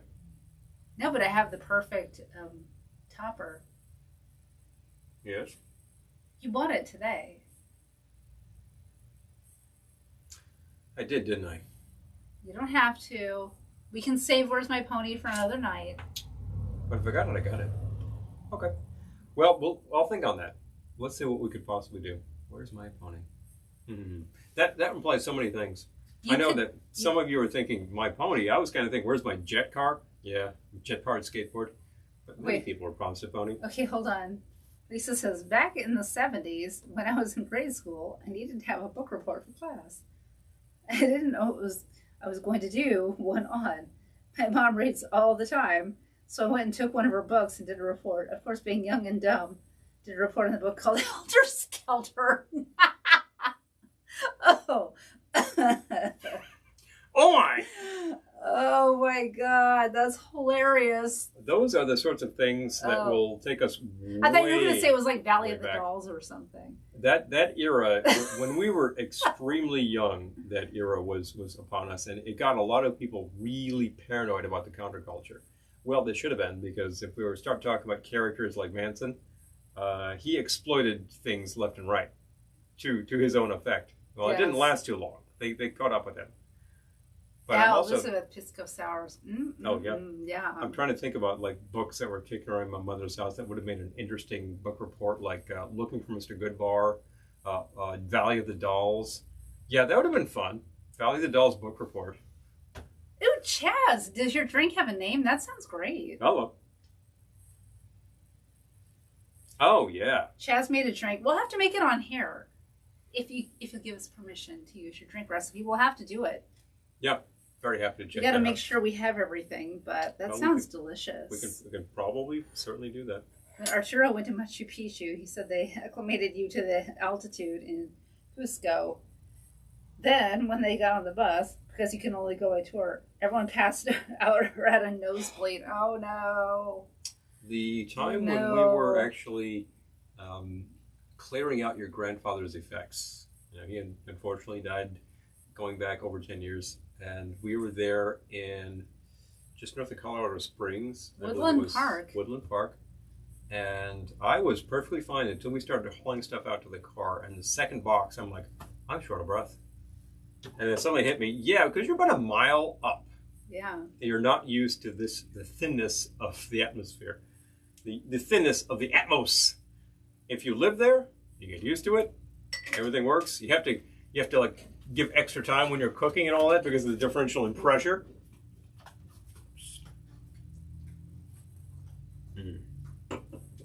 Yeah, good. But when you're not used to it, it's a bit of something else. I believe that the 1968 Olympics were in Mexico City, also very high altitude. Certain athletes set some records, which may have been aided by the difference in atmosphere. But of course, they had to also train very specifically so as not to be conking out. That's a different thing when you're just like really working like that. What in the world could I make for myself? Well, let's see. Happen to have another coupe back here. I could fill that with something nice. We're really working this sort of tropical cocktail size thing. A cocktail should come in a cocktail glass. If you have a tall glass, that's more of a Collins or a highball, that sort of thing. Or just a tropical. We have plenty of ceramics back here that could be filled with things. I could be persuaded to do an actual tropical highball inside a piece of ceramic. I just have to think about what You that can do might that. All right. Are you feeling pressured? be. No. Okay, good. I'm just asking the audience because the audience is here. That's the kicker. I'm trying to think of like what else read at the time. I will call it the Kelly and Paul. Oh. Ah! Oh, I love well, that. thank you. Yeah, I would love to make I that. appreciate that. That sounds good. I think we have most of what that needs. I could probably make my way around one of those ingredients. So. Oh, yeah, everyone read Helter Skelter. There are two good books about the whole Manson murders, right? What they are also known as the Tate LaBianca murders because that's how I always knew them, as the Tate LaBianca. Tate LaBianca. That's like the two families that were affected. There was more to it than that. Many more people died within all that because there were a lot of peripheral people who got the axe because Charlie said so. The one you know very well is Helter Skelter, written by Vincent Bugliosi, who was the prosecuting attorney. There's also a book called The Family. Oh, yeah. It was written by a guy named Ed Sanders, whom you might know from New York's 40 Fabulous Thugs. He spent his time being a counterculture guy. He had this very freaky bookstore, and then the Thugs really made waves and pioneered a lot of obscenity in music. But although they're also hysterical, Pioneered obscenity. It's not, they weren't just up there pointing the finger northward. They were pretty hilarious. So you should check out the Thugs. I can recommend a few good things. But after that, kind of went its course, he decided to be an author. And one of the things that was on the deck at the time was the Manson murders. And it was just absolutely stunning, shocking to everybody. So he spent 2 years investigating this stuff. And in his own words, he got very close to some really, really dark stuff. I'm not surprised. Like he was like many times he was about to be killed, and he had to back out from that. Manson was involved in a lot of organized crime that people don't think about too much. So there are even people who think that the whole La Bianca thing was a mob hit. It wasn't just him with his whole whack job ideas. I'm getting way off topic here, but we're talking Helter Skelter. What a relaxing evening in the Velvetiki nice Room. If you read that, check out The Family. It's a very well-written book that goes into a lot of detail about a lot of weirdness. The Folger era. Yeah, you know what I discovered when I guess we saw a museum exhibit that said that. Or it was on a documentary, but then it was in Once Upon a Time in Hollywood.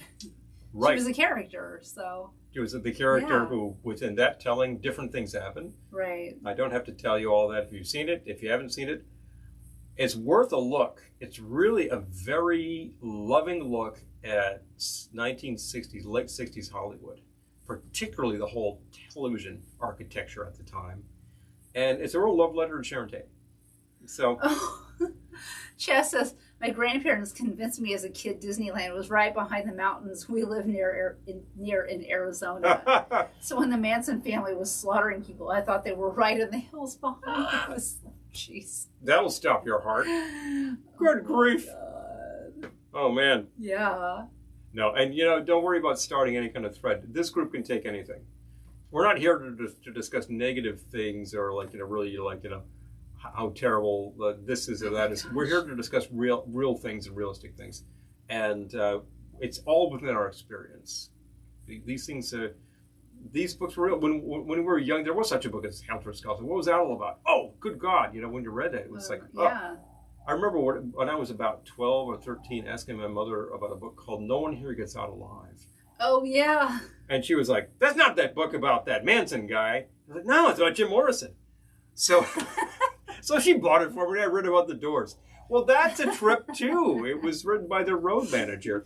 And, all sorts of freakiness. I mean, part of it is the fact that, circa 1970, Jim had this long beard, and he was really getting kind of flabby. And he had a tendency to drink too much and pass out on somebody's doorstep. Well, one night he does that. The woman, gets out in the morning, sees this bearded guy in her footsteps. She's heard about the Manson stuff. She calls the cops. She's like, get over here and get rid of this freak. And that was Jim Morrison. That was Jim Morrison. He got into a lot of trouble. She probably got a plaque later. Jim Morrison passed Jim out Morrison here. slept here. Chess says, I worked with Angela Lansbury on Anastasia. Her son Tony told me how they had to send his sister back to England to get her out of the Manson family. Good God. I'm glad they got her out of the Manson family. Cult. Jeez, Cults are cults, no matter who's running them. And they usually end up fairly suicidal. So let's face facts. So good, get people out. Yep. Right. It's not going to do you as an individual any good. It is all about the organization.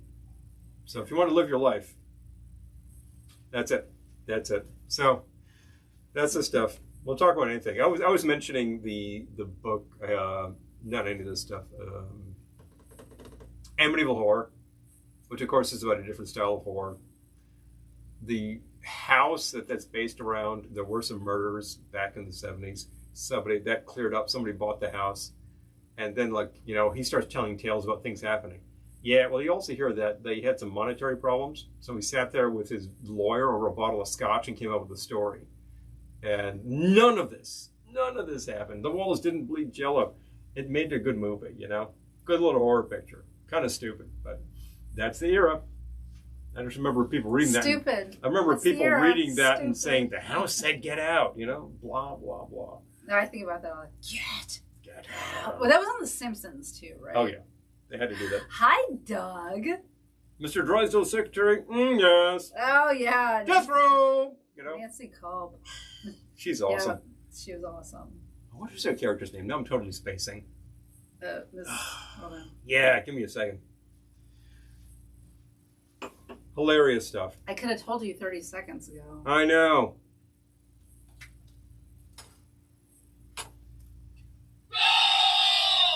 Hashtag. Gotta think It's been the second time. It's been the second time today I've looked up Beverly Hillbillies. Mm-hmm. It's hilarious that you had to look up Beverly Hillbillies twice in one day in order to demonstrate a point. Yes.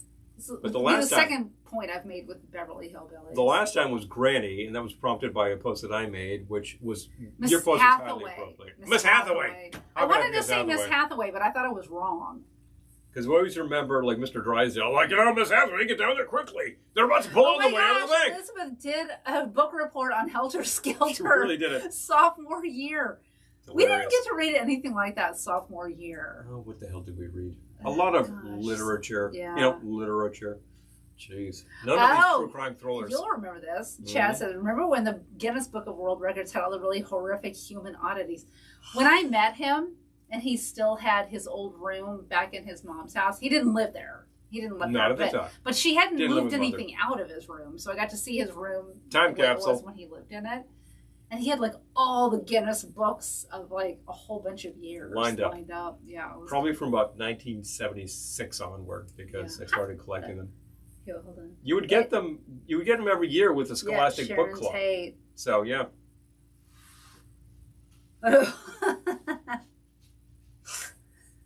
So, big fun. No, I love this discussion. These discussions always turn in interesting directions. Awesome. And I never mind where they go, because we don't put anybody down. We don't make fun of anybody. Jennifer says, in the 70s, I really thought spontaneous human combustion was going to be more of a problem than it turned out to be. How about those killer bees? Oh, man, they're going to take over. We talk about that all the time as a joke, spontaneous human combustion, really. I tell you. By the way. Oh, you were the outsiders. We didn't read anything fun in high school. So your junior high didn't ban it. That was one of those regularly on a ban Okay, we read list. Catcher in the Rye. Other than that, it was like... I have a friend who went to Catholic high school, and he remembers specifically one of the nuns like looking at a book he was reading that was called Catcher in the Rye, and she said, "Interesting, can I take a look at that?" And she confiscated it. Whoa. What? Which friend? I think it was a library book. Wow. Oh my God. Check out those. He still owes those overdue fines. Right now it's the cost of this house. Friend? But it's deserved because he was reading such filthy literature. That was John. Yeah. He should tell you that story sometime. He can tell you the full details on that. John. He sometimes watches Give you the deets. John, if you're watching. If you're watching. I'm talking about the Kitsch-en Rice story. Hilarious. I did not read that at the time. I missed a lot of those classes. Chaz, we talk about Scholastic Book Club all the time because I burn through books like crazy, and I think I just need the Scholastic Book Club. Scholastic for adults. You would order your books, and then on your desk would be a pile of books you ordered. You would have the little magazine printed on newsprint. It was really cheap, and you would figure out what you wanted. You would check it off, and then you would cut out that little slip, hand it to the teacher. Lord of the Flies. And when the books came in, you had to pay for them, right? So parents gave you money. We didn't read anything fun. I remember we read The Good Earth, which was a good book. It was a good book, but it wasn't. It wasn't Lord of the Flies. It was no Helter Skelter. It was no Helter Skelter. No Helter Skelter. I missed a lot of the true crime stuff, and then I kind of made up for it years later by finding a little fanzine, which was a real digested version of these things called "Murder Can Be Fun." Oh yeah, Murder Can Be Fun. Really dark. And if you are of a certain bent, and I got to suspect that about 99% of our audience right now is of this bent, you would read this and be pretty fascinated. They talk about things like, the death at Disney, talk about serial killers circa 1970. There's a guy who was just out of his damn mind and murdered people, and then he shows up at his trial and half his face is like this and half his face is like that. Who the hell was that guy? I forget. It was just, what the hell's wrong There's an people? entire, it's a fanzine. There's an entire issue called Death at the Post Office or something, and it's all about people who went postal. Yeah, literally went postal. No joke. And the big lesson with that is that when postal employees go postal, and they can because they are postal, they are not aiming at the customer. They're aiming at their management. So just get down is basically advice right there. I'm not trying to give you advice about first-person shooter events. Yeah, let's not talk about this anymore. It's kind of, I'm sorry Despite the fact that I've actually had training at work for such things. Kind of sorry I brought it up. It's unfortunately too real in our society right now. Yeah, let's not talk about it anymore. I don't want to talk about contemporary events or any of that kind of business. I will talk about historical things like the movie Targets. Says an awful lot about its era. And I highly recommend that. Peter Bogdanovich. Oh, Julie says we read a lot of Classics Illustrated. What's that? Wasn't that illustrated, that comic book that was about Oh, the classics. Oh man, I remember seeing a few of those. Yeah, we didn't have those at the time, but I remember they were around. Did you ever have to take an Evelyn Wood speed reading course in grade school? No. No, but I kind of wish I had. Although I go through books really fast, so you probably could speed read. Although basically speed reading is bunk. So if they were throwing that kind of stuff at the you, books I tend to read aren't really. That's the kind of stuff that they would throw at me, and I would feel really stupid at the time. But at the end of the day, no human being does that. So I read a lot of really, crime thrillers. Really unfortunate for kids. You do. I read a lot of crime thrillers. Mm-hmm. So once I find a series I like, I will devour all of them in 2 weeks. She just burns right through. I do. We're talking like Jen Ivanovich. Oh, way past that by now. Yeah. Big fun. Those are William. fun. I read a bunch of those. Thank you. I appreciate that. Oh, thank you. Good to see you. It's different all the time because we get restless and things change. I appreciate that. I mean, certain things are just going to stick around. These guys are here to stay. But we might get more of them. Who knows, We'll just get different lights and illuminate things different ways. So you can't see all the lights in the ceiling because we're trying to be a little tight on us. But we can do a tour of this place again because things change. I know. We need to do a tour of that room because things are changing. It really has rotated around. The color, we finally have a good coat of paint in there. Yay. Oh, rest the heart, I tell you. Target's is great. Well, okay. Oh, Target's, awesome. I believe this is the final picture of... I'm thinking Lugosi. Boy, he would hate me for that. Boris Karloff? Yes. Final picture, Karloff. And Bogdanovich, before he made something called Last Picture Show, before he did those Orson Welles interviews, he made this picture. And it's kind of subtle, and the lead guy is not really that great, but it hits home. Oh. In the wake of like those Charles Whitman shootings in 1966, this one, and like everything else that happened in the 60s, this one is really pretty amazing. And a pretty chilling picture. Jamie's awaiting the kitchen tour. I know, we have some work to do. We need to get a retro fridge in there. With time. But we have a retro range. We could do the half tour. Retro range. The floor is still yellow vinyl. It still looks great. The range looks much better. Thank you. Getting there. Oh man, this part is sticky again. Oh my. Ugh. I will stand back. Like Harriet Craig. Allow things to happen. Has anyone seen Harriet Craig? No, Harriet. Because whenever one of us gets a little anal retentive, we call each other Harriet. If you want to clean off the sticky bar, that's not anal retentive. That's called maintenance. I do it during broadcast because I don't want the the not cheap computing device to get sticky. Thank you, Jamie. We love it too. Oh, it is. I will tell you something. It's weird to love a stove, but I do. I will tell you something. If you're in the mode for a new appliance and you're like, yeah, my stove has some age, it's got to go. Unique appliances. Check it out. They probably have a color you'd love. It's a regular install. There's nothing complicated about it. And it's a really nice machine. It's a big difference from what we were using, which was old and underpowered. So that's life. But definitely. It cooked everything unevenly, and it also got really hot. The fact is that the seal was no longer that good, so it leaked heat, which is not a really good aspect in a stove. The new machine, it keeps it in, and also is convection. It has the fan. Anal retentive chef, yes. Yes, Barbara, yes. I think we do. Susan. I think we do. Thank you. Good to see you. It's appreciated. Hey. Well, I need to make something. Yep. What in the heck do you want to make the one I shared, or? I am still thinking of something else, and that would allow you to pop on. Are you going to make a pony? I could come up with a pony. Where did I get that's good for the pony? I don't know, whiskey? No, you were talking about something that I bought today that would be good for the pony. Oh, well, that needs whipped cream. Oh, I wasn't going in that direction. No, later. We need to make a boozy milkshake with the stuff he bought today because... It's kind of fun.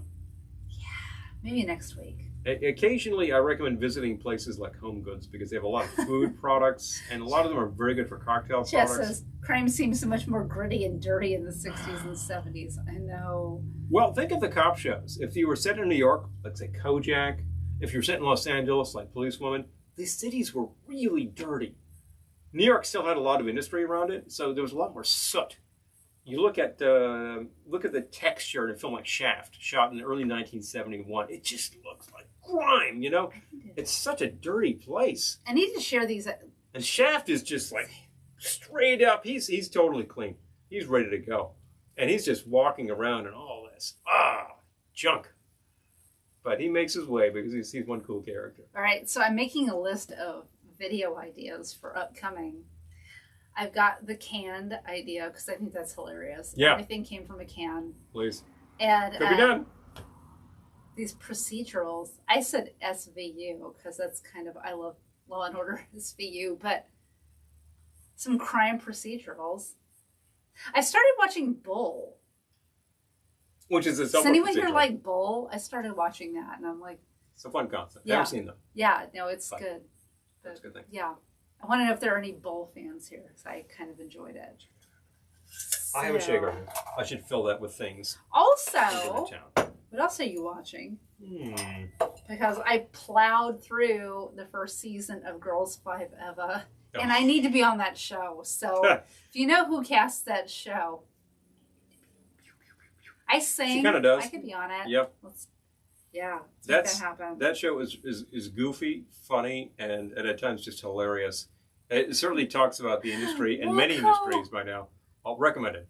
Yep. Chaz, I haven't heard Woolco in so long. Chaz, I think crime was dirtier because we weren't exposed to as much back then. Everything around us was Woolco. Oh my gosh, I haven't heard the term Woolco. Woolworth and Woolco.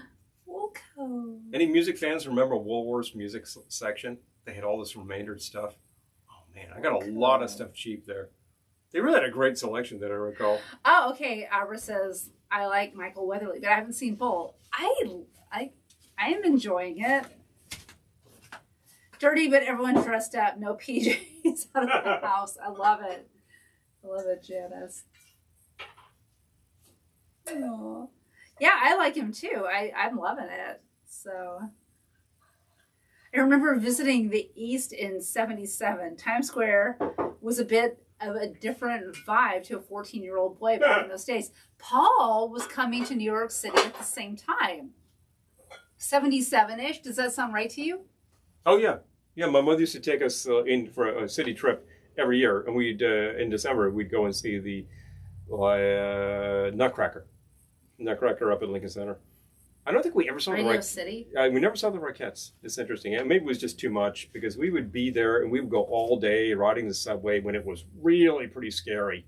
But my mother was fairly fearless. She put you on the subway. I love that. She was with us. She didn't put us on the subway. No, we rode together. No, I love your mom. Your mom's awesome. I remember after one show, it was really late and we went to a diner and I was like, what is this kind of a place? And they had a little glass, like footed pedestal with a glass cover. And inside were chocolate donuts. I'd never seen chocolate-covered donuts. This looked fascinating to me. What? So I asked for a chocolate-covered donut, and I was like, this is different, you know? It's funny. Little chocolate donuts. Where was that? They were not on my training table when I was a kid. At a diner? At a diner. Probably Times Square. It was really late. I mean, there was like one night where we went all day and I just where was their apartment? Conked out. Where was the Tetro's apartment where you stayed? We used to stay at a friend's apartment. I heard she had good friends with somebody who was in her art association, and that person's husband, that gal's husband, actually was in the cosmetic jewelry industry. So he kept an apartment in New York City because that was the center of all of this. There was a whole district. It probably still is. Actually, there is still a whole district about cosmetic jewelry. Costume jewelry. Costume jewelry. Yeah, cosmetic jewelry. Combining things here. It sounds like something else. You have to reconstruct. Cosmetic surgery. Reconstruct your jewelry. Costume jewelry.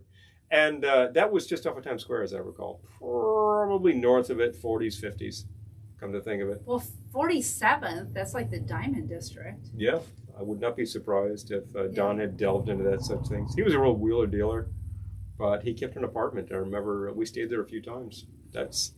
Make good friends. And you can do such things. But you would drive into the city. You were driving in New York City. Jesus, where the hell do you park?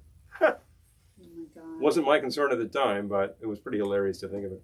So yeah, we would do that. And I'm thinking, like, at the exact time, we were right there, just blocks away from like Studio 54. Can you imagine my mother taking us into 54 at the time? I mean, we would have been stopped at the door. Oh, you're not letting those kids in here. Get out of here. Steve Rebell says, bye. It would have been hilarious. Chess says, you should watch the behavior panel on YouTube. I already love this. 4 guys critique the behavior of criminals being interviewed by investigator and point out they're accused for lying or telling the truth. That is right up my alley. Okay, I will, Chaz. Thank you for letting me know about that because I would love that. Stefan, hello, Sunny and Stefan. Good to see you. Yeah, he's talking about Studio 54. Was. Never went there. Okay. I've been to Studio 54, but not when it was Studio 54. I've been there. Whatever it was called after that. Yeah, when they were, whatever it was called after that. When they were running the show Cabaret, we saw in that space. Yep. Yeah, I forget what it was called. I was thinking Whiskey and Applejack. Does that work? Are you making Making the pony. Where's My Pony? Where's My Pony? All right, yeah, that sounds good. A pony of each. He's making Where's My Pony? I don't know if Jeremy's still here, but he's making Where's My Pony? We bought such a great garnish idea today, but I don't think it will work for this. It's not going to work for this thing. But anyway, later. We'll do it later. Catching up. Okay, behavioral panel on it. Love that idea. Alright, I think I'm caught up. I think we might have to bust out a canned cocktail at some point. We might. I also saved a recipe idea from Trader Vic's, which he declined to make, but I might make it, so stay tuned. Nothing against it. Sounds good.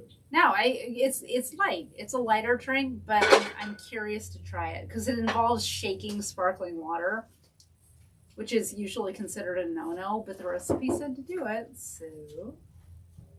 Oh, wait. Oh, Times Square, wait. Doug says it was part of a tour for the Boy Scout National Jamboree. What? Oh. So we didn't have much adult supervision. What? Wear your uniform. The Boy Scouts? Don't go on the subway.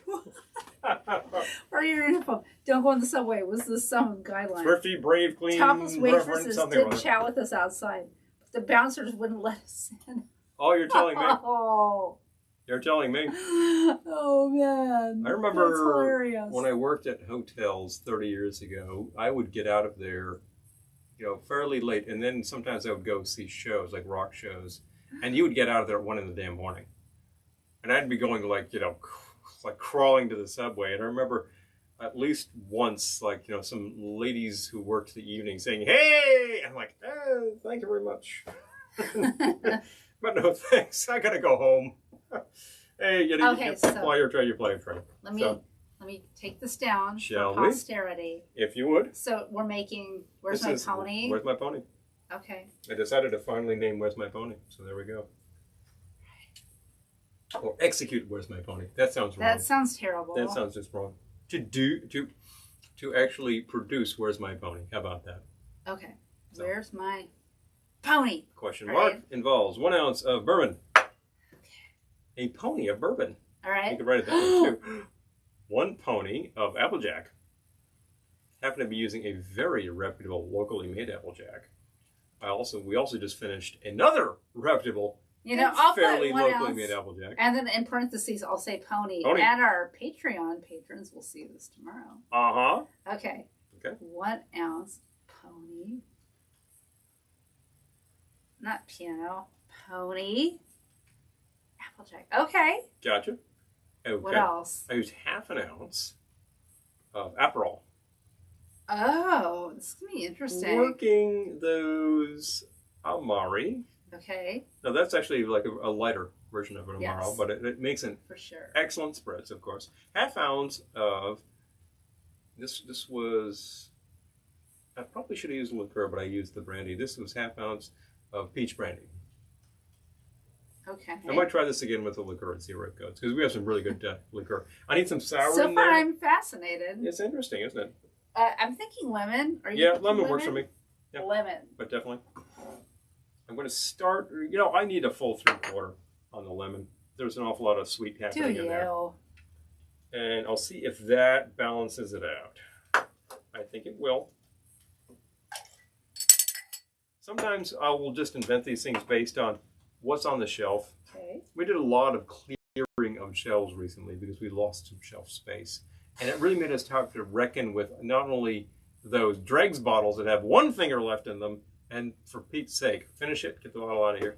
And these bottles that are rather full that you think, I never use that because, yeah. Because I don't like it. I don't like it that much. There, I said it. If you could ice him, he would be happy. I will. Anything else in this drink?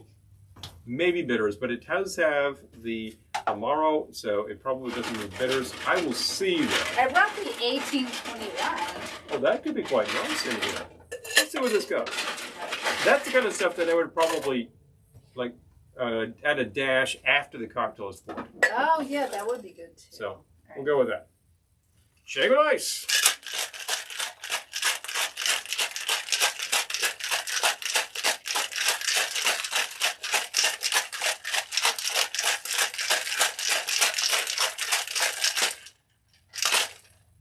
I think I'm caught up on comments. Okay. I'm going to pass this back to you. Okay. For Thank safekeeping. you. Because I will keep it safe. I think I managed to drip on here. And here we go. I can tell you, struggle's real. It's constant anyway. And I need... What is that, the producers? White, white, white is the color of our carpets. Yeah, that is. So I need that other... Think that whenever we're cleaning up a mess, white, white, white is the color of our carpets. Seriously, folks. I need that other coupe bag. Oh. Thank you. You're welcome. I haven't liked the coupe style. This was your cocktail glass before that conical thing came in. That conical thing. But did you notice the derision in his voice when he said that? No, I'm not deriding. I happen to like that conical I thing. caught on to that derision. No, there's no derision. This is like back in the day, they didn't have that conical glass. But as soon as they did, they started using it like mad. And then that's the cocktail glass. Some call it a martini glass. But that glass actually predates a martini. Chess says, Boy Scout jamborees had absolutely no supervision. Oh my gosh. Okay, Paul might have to ring in here. They were great, although I have to admit the Earth suffered quite a bit from all the destruction a bunch of boys can inflict when no one is watching. Boys like to get into things like fireworks and adult magazines. Jeez. I think I will take those bitters. You with the 1812? Yeah. I think this is working. I'm excited for a chance really to try nice. these And again. thank you, Lisa. That's exactly what I was thinking while I shook it. Shake, shake, shake. Shake, shake, shake. Shake your cocktail. Boom. Shake your cocktail. Diddle-diddle. You tell we're working on our music. I have fond memories of those songs on the charts, and I think that it was at Casey and Harry Casey actually was kind of brilliant. Actually, how many dashes did you use? I used a half a dropper worth because that's what goes into those.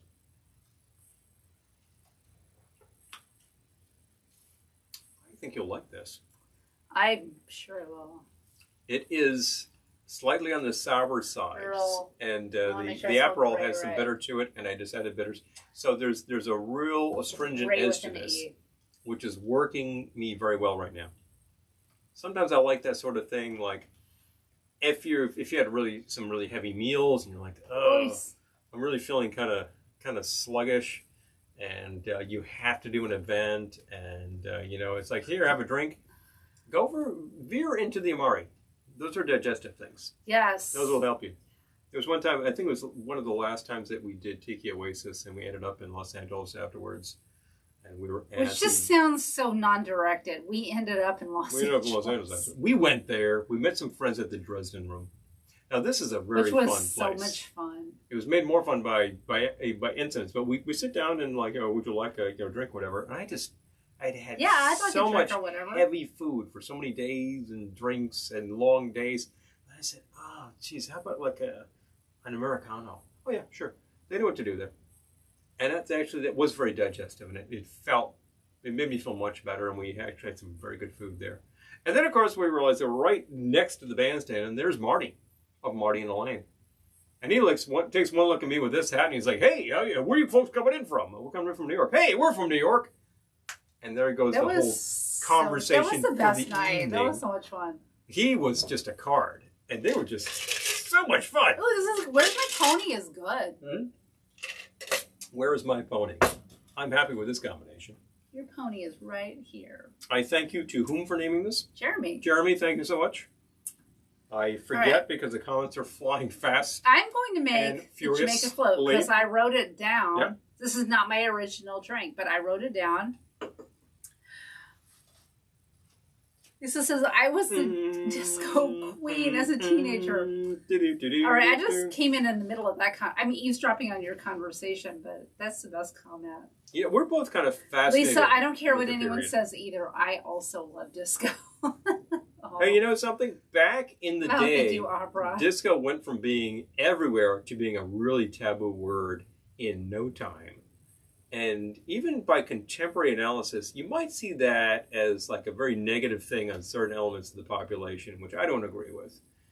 The fact is, it got overplayed. It got too Hollywood. It was bloody well everywhere. It was like the score for The Love Boat. You couldn't escape it. Nothing wrong with that, actually. You couldn't escape it. And like, a lot of it got really, really tacky. And you think, oh, for Pete's sake. Does that mean that the entire recorded output of Chic has anything negative about it? No, this is a great funk band. They're fantastic. I was just recently thinking, all right, take a group from the era that had like one hit. Lip Sync, okay? Oh, he did a deep dive into Lip Sync. I did a deep dive into Lip Sync. I listened to like 3 albums. And I gotta tell you, they're funky.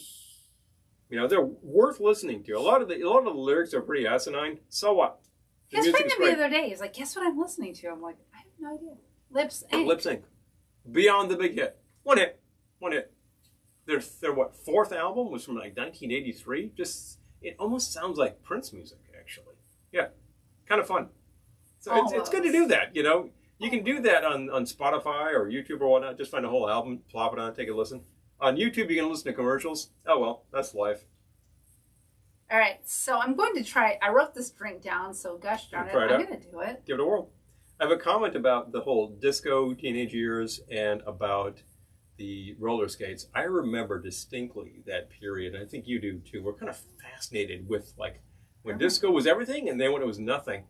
I remember I was talking about this today. I said to Paul, I'm like... Yep, you were. Okay, so the years between disco and new wave, what did they play in clubs? Clubs had to play club music. If disco was... But what is club music in that era? If radio was saying that disco is dead, so what? Clubs had to play something. What was that? Because people had to dance. They didn't stop. So what was that? Here? There is not another shaker out here. I'm going to go grab a shaker. I'm sorry to say. I'll be right back. Thank you for bussing that shaker. I will vamp with the audience. Happy to bus.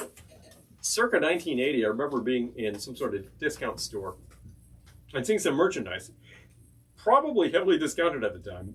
And this was things like a disco whistle, because whistles were a thing at the time. You know, there were a lot of songs that had whistling noises in them. Part of that was the influence of Brazilian music on disco, I think, because there's a lot of aux percussion in Brazilian music that definitely works it. And that added like a very tropical vibe to the thing.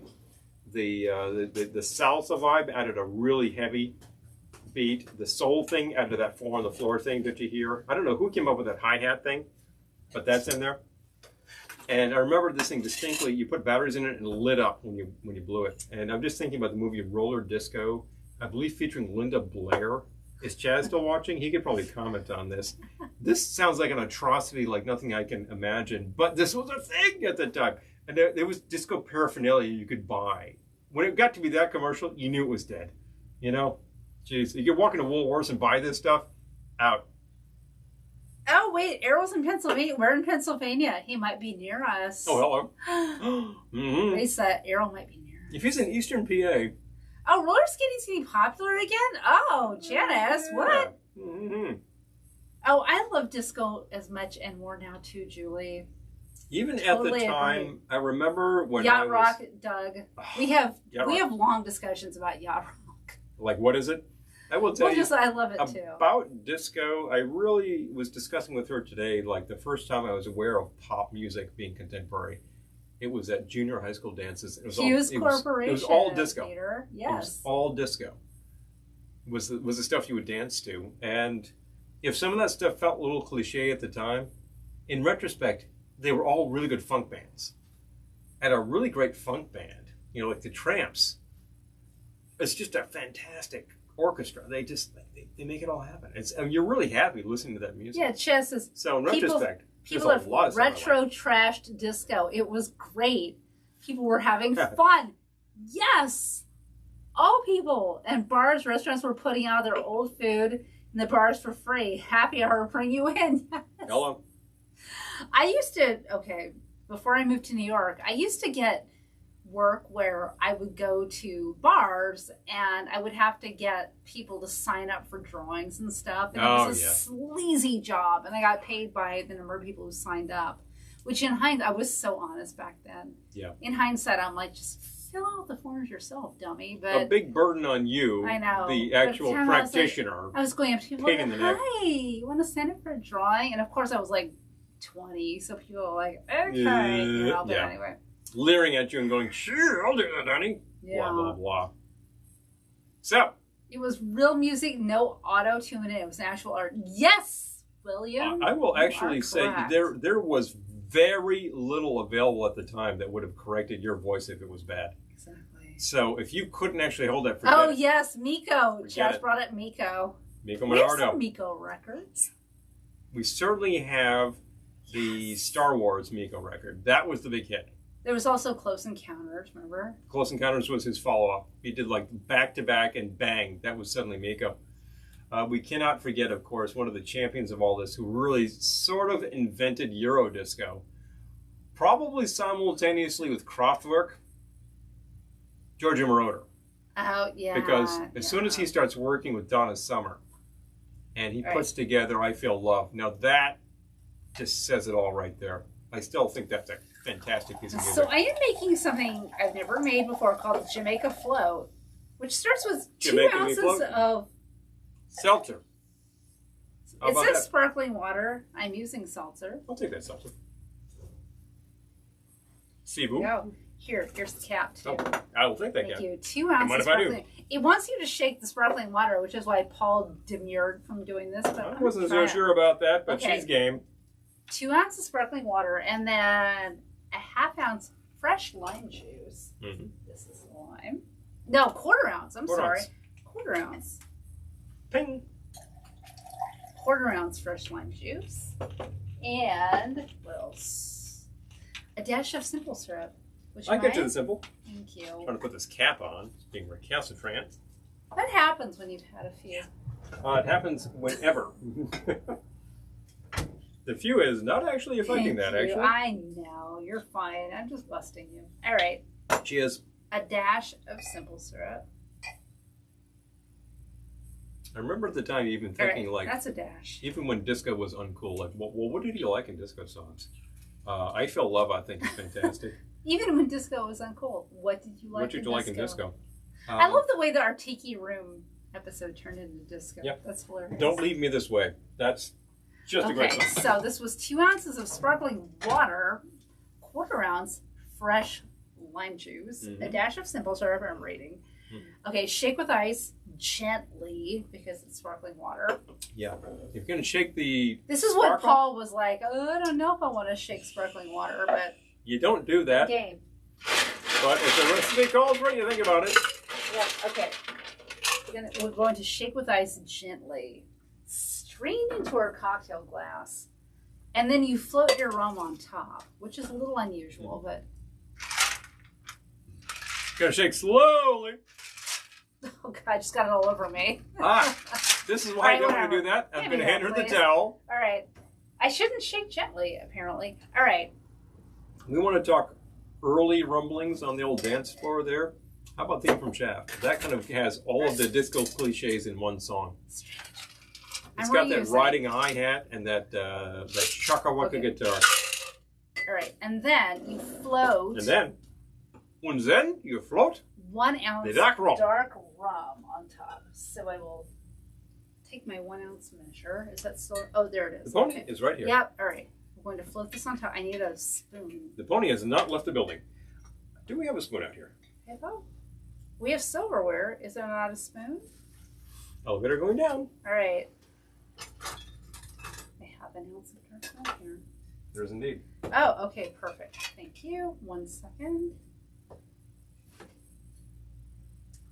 All right. Now I'm going to float. Oh my gosh, this is filthy. I can feel the dust on it. I'll be right back. This is gross. Sorry. I'm just getting a spoon, that's all. This is gross. I'll leave that that pony right there. I'm trying to think of what else. Sol Makossa. There's one. That was a North Africa song. That was Manu Dibango, who was from, I believe, Cameroon. That is one funky piece. And it was later sampled by Michael Jackson. And Mr. Dibango actually pointed that out and managed to get some royalties out of it. So that's a positive aspect of such things. Great piece of funk. If you listen to anything else from his catalog, yeah, he was a pretty funky actor. What else from that era that I happen to think really sends it?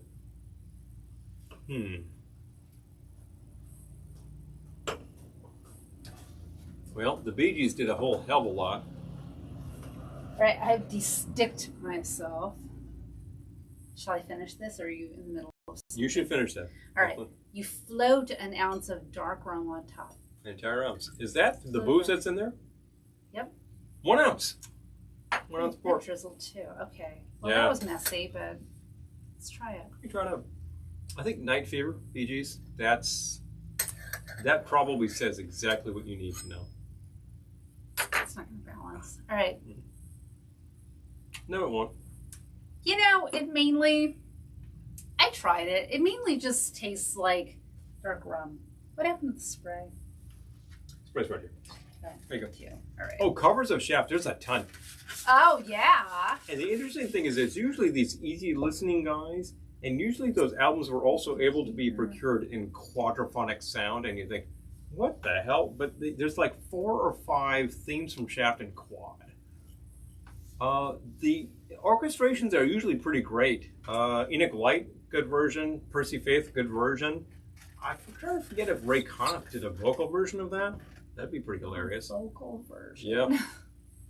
I mean, this one, this one's a little bit messy, and I'm not sure it's worth it. So I share it for your edification, but it was kind of too much trouble for it just tastes like, just have a shot of dark rum. It's like dark rum. Yes, it's not extraordinary. Watered down dark rum. Yeah, who it's watered came up down. with this thing? Trader Vic's. Oh. Sorry, Well, Trader Vic's. It's just okay. There's 1,000 Trader Vic drinks that are awesome. Yeah, and maybe there's a few that are not that great. It's okay. We love Vicks for very specific reasons. We recommend you hit a Vicks if you can. In the States, there are 2 of them. If you want more Vicks, you have to go to the United Arab Emirates. Figure that one out, folks. But on the comments, oh, thank you. Yeah, Sol Makossa. Wow, what a great piece. Man, got the funk going on. And then suddenly around 74, Philly clicks. And that Philadelphia sound. That Philly soul thing. There were a couple producers involved in that. I think it was Gamble and Huff. And they start doing unbelievable things. And it's groups like the Spinners, and it's groups like the, who did The Love of Money? Is just a really great funky tune. Yeah. It's mostly water, but Yeah. you know what? It's rum flavored water, so. If end of the day, what is a disco group anyway? It's a funk band, you know. You want to talk Parliament, Funkadelic versus a disco group? Oh, probably not a lot of difference musically. So Suzanne, we have not tried Bamboo. I would love to. Is that the one? And hi, Suzanne. Good to see you. Is that the one that's in the figural bottle with the guy with the big sleeves, or is that a different one? I'm just asking. There's I think one that's Angostura, right? that's a different one I'm thinking of. Oh, That's what I'm okay. thinking. Yeah, Yeah. no, I Maybe. would love to. Maybe I would love interesting. to. Oh, Lalo Schifrin, yes. We just watched American Gigolo recently. We realized neither of us had ever seen that movie, Never so we seen. just watched it. I just say It was. I enjoyed it. It was sleazy. it was sleazy. It was sleazy. It's but we very, enjoyed it. very sleazy, and the main character is so detached Johnny. that he gets more than he really probably deserves, but he eventually comes out okay. I don't know. It's kind of stupid, but that film is all about style Oh. and clothing. That's the thing. It's funny. It's really funny. Oh, and there was a comment there. Filthy Spoon. That's the name of our next drink. Filthy Spoon. Filthy It sounds like Spoon. a band name too. Filthy Spoon. That would be like it's like a Motorhead song. Filthy Spoon. You know, that kind of stuff. That ain't no Nelson Riddle tune. Catching up. Jamaica. That. Ska, ska, ska. We name-checked Ska earlier in the evening by name-checking the Untouchables, who are impeccable. So I would actually say, but definitely check them out. Been listening to them on cassette tape. Good God, that'll bring you back. And actually, that tape does not sound that great. Well, MCA did not make good tapes back in the day. Oh, Lisa says, I recommend the don't remember Untouchables name, anyway. But you said it was close to you guys. What are we talking about? I don't know. If you have any more details, Lisa, let us know. let us know. We lost. If that extends beyond this broadcast, just like give us a PM or something. We'll check that out. He's in Eastern PA. I mean, we're very near Matamoros. That's where we buy fireworks. Well, we don't. Oh, we don't buy Errol. fireworks. That's No. right, Errol. Okay, no, I got that back. Mm-hmm. Oh my gosh, that would be so fun if Errol dropped by. If he's in the area, we're glad to entertain him. Okay, I'm back on it. I gotta reply. Okay. Sorry. Please do. Mm-hmm. This is all about entertainment, folks. We're talking Hold about on. various and sundry things. A lot of disco music, which at the end of the day is nothing more than about like 2 parts salsa, 1 part Brazilian, 2 parts American soul music. And what else goes into that? I don't know. There's a couple other flavors that make that happen. But it's like a lot of Latin jazz sound, a lot of American soul sound, and just a bit of Brazilian tossed in, because that does add a different aspect to it. And ultimately, large orchestras make that happen. I've heard this described as like the last period where a musical trend had really good threads, because a lot of the rock and roll stuff after that had terrible clothing. Think of grunge. These people wore jeans and like torn t-shirts. It was nothing. But in disco, it's like 3-piece suits and dancing. Suzanne says it's a bottle with an X on it, made in Barbados. Also, have you ever made an Enzoni? No. Well, pray tell. All right, We're here. let us know. I'm all We're about here. it. Oh, that's it. Chaz was talking about Lalo Schifrin. Yes. Lalo is fantastic. Argentine composer who did unbelievable stuff. Great score for Cincinnati Kid. You'll recognize his theme to Mission Impossible. Oh yeah. That's the best. That first album for Mission Impossible is unbelievable. It's totally cool. And then there's a sequel, which is fantastic. The actual soundtrack to Bullet is very cool. He works in so many genres, so effortlessly. No, wait, and then he eventually ended up doing disco. Who did Man from U.N.C.L.E.? Uncle was a number of composers. No, but theme. The actual theme was Jerry Goldsmith. Okay. Yeah. Jerry did in the first version of that theme in 5/4 time. Killer. But there's no bad version of that theme. Later composers. Suzanne, I'm all about trying it. Yeah. Well, if you've got it, we can check it out. Because I'm getting a little low here. I'm just saying, time marches on. You could always crack a canned cocktail. We have canned cocktails in back. We do. We really do. Definitely do one of those Novo Fogos. I will say this about Novo Fogo. If you have a few of them, you'll get a pretty Fogo. So. Jeez. Another dad joke. Opera, are you still here? That was another dad joke. Pew! The clothing. He's all about them. The clothing in disco. The major detriment to the clothing in disco is that you were in a very crowded space. It was very hot, and you were in polyester. Oh, that's like a prelude to like the hospital. I think of the men. Like you got the polyester jacket, the polyester shirt. It's like, oh man, because I own that polyester shirt. He does. And that polyester suit. I do own the white suit, and it is very hot.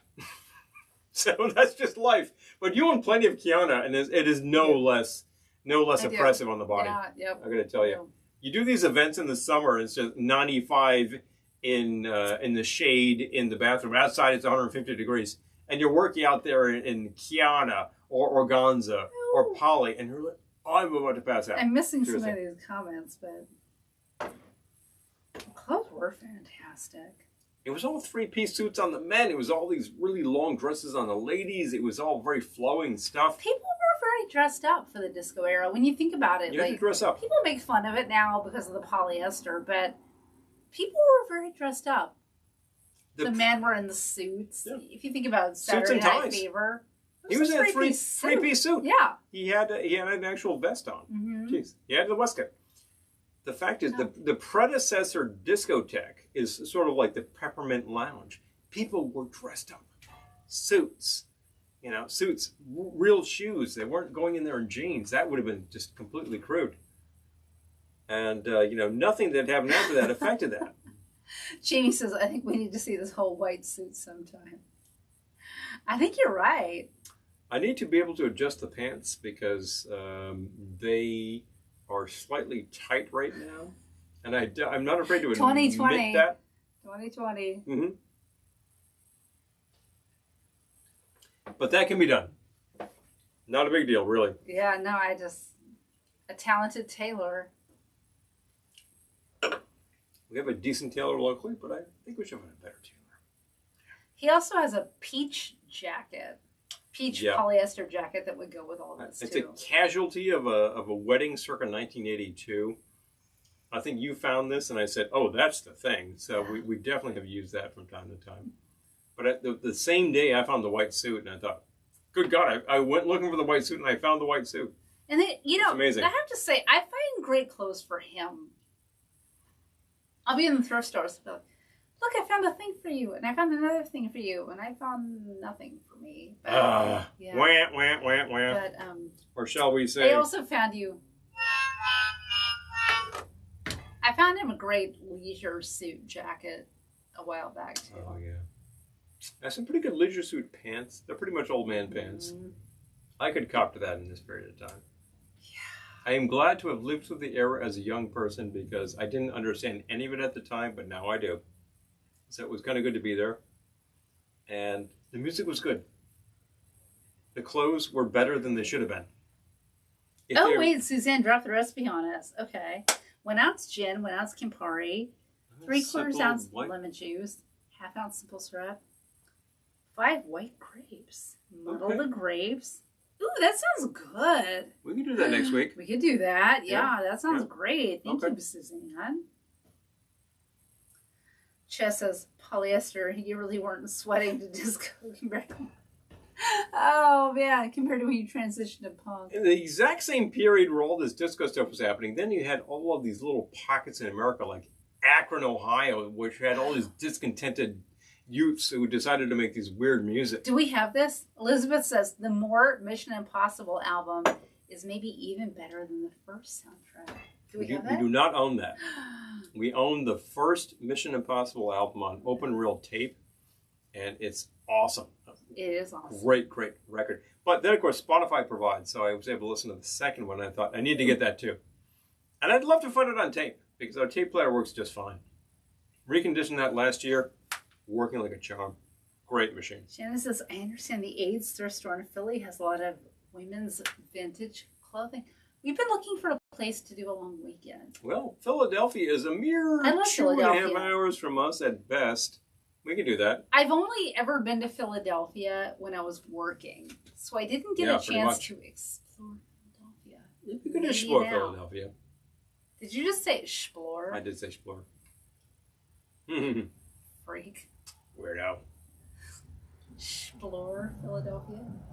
I'm totally empty. Guess I need to do something. We got a lot of canned cocktails in that fridge. Just crack one and go. I could make my life complicated by trying to figure out how to make a QB cooler at this point in time, which I could almost remember. No doubt. But there's no point. We're out here in the the Velvetiki Room, the Velvetiki Room. That's only slight copyright infringement. Or walk the walks, and you can talk the talk. Or I could just crack a can and go, because we have a few cans behind me that would work just fine. crack a can. If you could actually explore, I know, like explore, Abra, he's explore. nuts. I'm actually thinking of a fun little resort area in the Yucatan in Mexico called Xcaret, which is based around a little peninsula that is just loaded on limestone. So it's just tons of caves. So they have diving, and they have hidden rivers, and they have open areas where you really float. fun. And they have places where you can just go like on the open ocean and enjoy some food, and everything is so fresh. And it's just like the Mexican hospitality is unbelievable. It's just great. They call it Mexican Disneyland. It's really cool. It is really cool. I have swum on what I call the Mayan River. Do do do do do do do. It's really amazing. And then you just end the day just like enjoying a little margarita on the beach. This is extremely It's a hard good to way beat. to end a day, I will say. It makes the heart beat a little slower and say, oh, I'm calming down right now. Yeah. I recommend such things. And the fact is, we have very good relations with our neighbors to the south, and But you're about to explore. the ads for Xcaret say Explore. X-P-L-O-R is Explore. It's a gag. It's sort of like Spanglish, and I think that's awesome because they're just advertising their brand. And it is highly worth I need a checking out. vacation. I need a vacation. Oh, Desperately need a vacation. would you grab me a little bit of ice, please? I want to get this nice and cold. We're going to be gone end of next week. I'm like, can we add a day to our hotel reservation? You might be able to do that. I can get to that. Thank you so much. I need a vacation in the worst way. And when you need a vacation in the worst way, Yeah. Staccato's your man.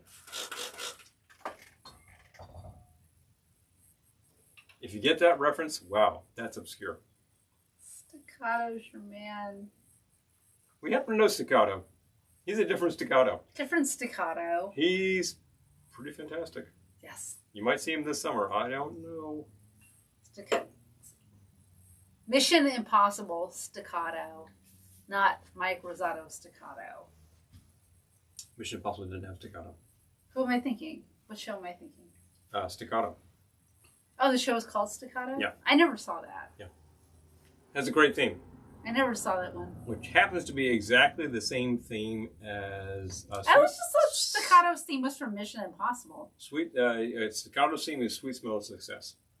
Oh, I've seen that. That was just repurposed for the TV show. Because Sweet Smell was not a I was successful going to say, motion his name picture. wasn't Staccato in Sweet Smell of Success. No, it wasn't.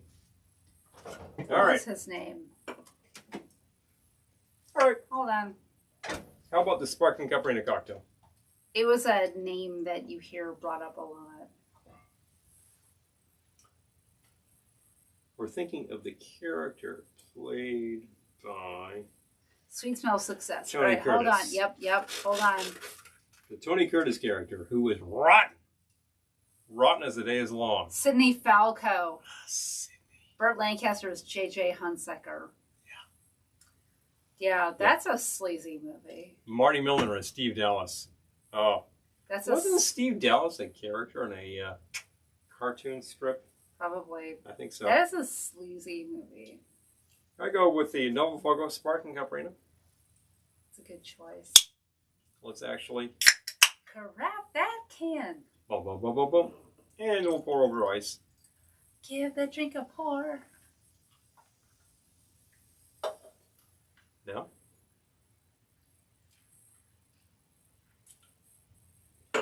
I still like that. Hold on. It's a canned Caprina, Tastes like being in the pool. but it tastes awful. I like being in the pool. It's a lot of fun. Tastes like being in the pool. You could hand me some of those 1821 bitters. I'm going to goose this up a little bit. Please. We The happen to can is know, merely a jumping off point. the rep for Novo Fogo, and I don't think that he would object to a few bitters thrown in this No. drink. Heck Because no. he's a mixologist as well.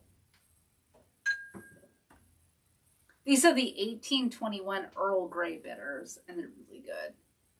And you could order them online. Well, so 18, it's 18.20. Like, you know what? I'm gonna find it. Let's open up another tab. I only have like 30 tabs open. What the heck? It's not crashing the computer. Just saying. Okay, hold on. Got it. Yep, there you go. We'll let you know. Got it. All right. Crafting a better cocktail. Well, that's a very good way to put it. They are. All right. Shrine link. Prohibition is over. That's another good way to put it. They are making it happen. This is a unique kind of bitters. This particular one is an Earl Grey flavored bitters. And I think that works so well in a lot of things. Because Earl Grey has a very specific hint of citrus and tea. Oh, I'm just reading your comments, Lisa. When Errol gets back, he'll want to watch this episode to see my responses. Oh, hilarious. Okay, Errol, I'm sharing the 1812 in our YouTube. 1821. Well. 1821. Why did I say 1812? That's like the 1812 overture. 1821. It's a war. It's an overture. It's all these things. It's an overture. 1820. I got the numbers just about. If you're tuning in from Europe, obviously this is simply the Napoleonic Wars. That's a geeky thing to say. Did you know Napoleon was tall? He was not. Apparently he was tall. For what, his time? But 5'4" is a day. No, but apparently I was reading about fallacies the other day, and apparently Napoleon was tall. How tall? How tall was Napoleon? Hold on. That information should be publicly available. We're just saying. If you want to talk about how tall was Napoleon? 5'6".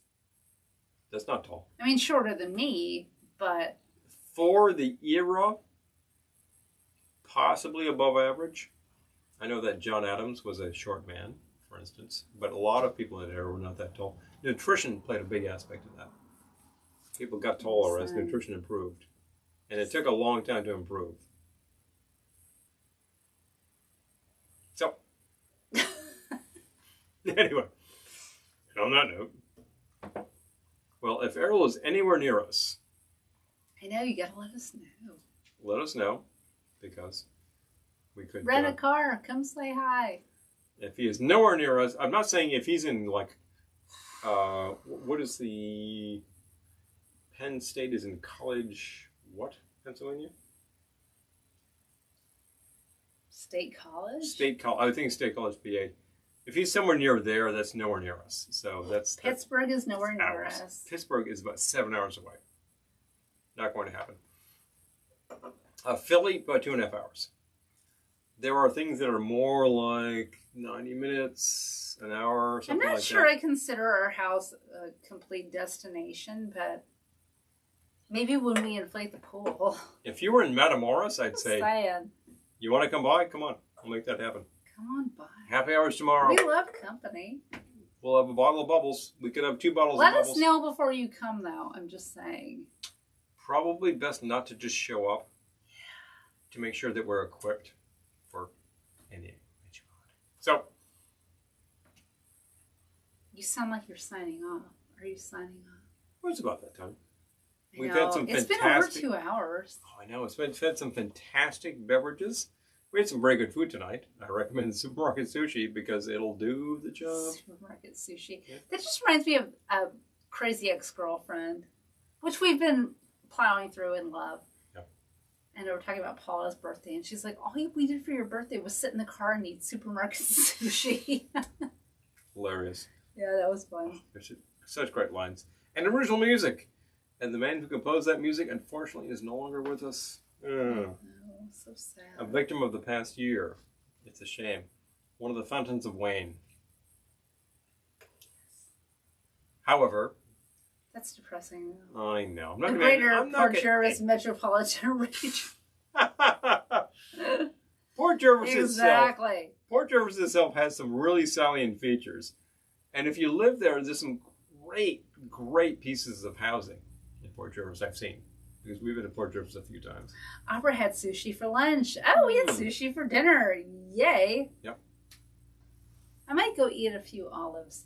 I bought sushi and olives, which was a weird combination, but worked. Not that weird. It worked. I would do some olives. Yeah. And so, okay, you wanted to sign off? it's about that time. So we will have a new video tomorrow-ish. Ping. You might be thinking, where could you possibly shoot around here? Well, we have a local tiki bar. We do have a local tiki bar, and it's great. And it's not this tiki bar, which we're in, because that's our most local tiki bar.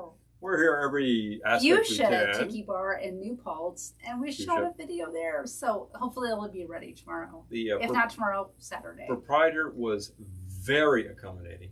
He is very interested in local producers there. Oh, Lisa. Actually making their scene there, and they make such fantastic on-target drinks, and they are a co-brand with the Chinese American restaurant above, so they'll serve food.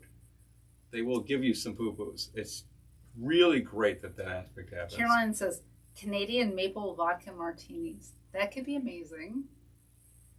We have maple vodka. We do. We could make that happen fairly easily, and it would not be sweet necessarily. We could make that happen well. Not right now. But we could do that in a future video. In a future video, I would definitely do that. Oh yeah, I got to use this stuff. And about the fuchsia, very accommodating, fantastic place. They're open for business. If you're in the area, check it out. He noted that there was somebody recently who came in from San Francisco area where they have their plethora of tiki joints, contemporary tiki, just like really world-class places that are just insane. Like, Forbidden Island, like Smuggler's Cove. And who else am I thinking of in San Francisco? Proper. There's, and I don't want to forget anybody here. I got to go look at our mug. There's also, Tonga Room. Pardon me. At the Fairmont. Now we have a mug. Which has been there since the 40s. Unbelievable. So cool. I got the mug right here. Trader Vic's right across the bay there. Which is, Vic's is Vic's. What can I say? Unbelievable. Totally good. And then there's one more place which escapes my... Pagan Idol. Pagan Idol. Thank you very much. Hopefully it's still open. If my memory is not that fantastic at this point in time, I'm glad somebody can help me out. Is it still open? I hope they're still open because I just name checked them, but Pagan Idol is cool. I hope it's still open. I'm going to look. Hold on. But check it out.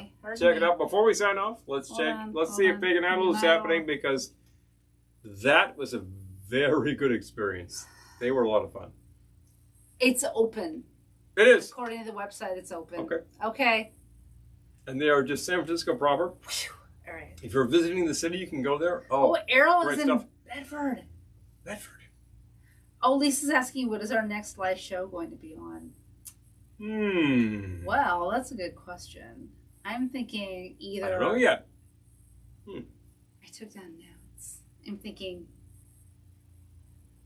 Law and Order SVU and procedural TV shows, or canned goods. That really opens us up to... Canned goods could be hilarious. Procedural TV shows opens us up to Dragnet cocktails. Oh, boy. Let's see how far Bedford is from us. My partner will take our information. Oh, so anyway, where were you on that night? They won't let me love comments. Ugh. I'm just thinking we need a drink called the Bill Gannon. Oh, thank you, Carolina. All right, I gotta look this up. Bedford. Appreciate it. Definitely appreciate it. If somebody has invented a cocktail we haven't done, I will take a look at it. I'm sure a lot of people have. Oh, there's a lot. All right, hold on. I gotta get directions. Bedford itself. Where's Bedford? West of Harrisburg. Oh. Yeah, it's not. That's hours away. Super close. It's drivable. Yeah, drivable. Drivable. But hours away. Yeah. So at least I know where that is. Okay. All right. It's good to know. Got it. right. I hope his business is good because I'm kind of imagining that. Okay, Bedford... Abra votes for Law and Order SVU. All right, I think we'll do the procedurals next week because that cracks me up. I don't know what what like is. The Olivia Benson. I don't know what it is. From time to time, we throw on like 60s Dragnet, and we're just fascinated with this show. And it's not a nostalgia thing. I'm just like, I'm kind of drawn into procedural. Yeah. It is so cut and dry. You gotta do some. These two guys sit there and talk about sandwiches half the show. Jeez. You gotta do the Olivia Benson. But it's fascinating. The Tutuola. These things could be done. I just love the that. The Tutuola has to have iced tea. I'm just saying. You gotta have some iced tea. Just saying. So anyway, there you were in Queens, but what were you doing that time? Well, I don't know. Well, can you remember? I'll have to think about it. We'll remember fast because you're going downtown. I really haven't appreciated iced tea at that show. It really works so well. I know. Okay, all right. All right, folks. It's been decided, apparently. All right. It's great when we get a theme before we log off. Now we know what we're doing. Yeah. Okay. I get it. Hold on. I gotta get my phone. Oh, all right. Yep. Gotta make sure we got this how going on. we do this. Mm. How we do this. Okay. Yeah. Mm-hmm. Now I gotta go watch a bunch of TV. My life is hard. Yeah, I think it's time to actually log off this video game, folks. We've had a fantastic time with you tonight over all sorts of topics. The Tiki, the Velvetiki Room is a great place to be on a Thursday night. The weather is holding out. It is probably the best it's going to be this year before it gets really oppressive and it's going to be pretty hard to be in here. Yeah. But if it's hard to be in here, I will sit here sweating and making cold drinks so we can see you because the environment is so good, you know? Well, we need to do one in the pool. We need to set up the pool and make that happen. We need to set up the pool. Yeah, we need to do one in the pool. The place where we had the pool last year is now covered with plants. There's some pepper plants coming in. They're doing very well right now. Which they're amazing. I love them, but we need a pool place. Mm-hmm. So, oh my gosh! Good night, everyone. Hello. The rest of the house is AC, so when it gets hot, we can handle it. It's already been hot. It's going to be hotter still. Now we need the pool. We got to get that pool. And themes are us because we do 52 shows live a year. At least. If you have an idea, at least. Let us know. We do more. We did the show on Sunday. That was the brunch show. The Peter Sellers. That was so much fun. It was a kicker. If you joined us, please, thank you so much. I think the next one needs to be AIP, the next Sunday brunch at the movies, because I'm loving this idea of the Sunday brunch at the movies. We need to do AIP movies. If we're talking cheap motion pictures, AIP is your studio. Yeah. So we could do that. Good night, everyone.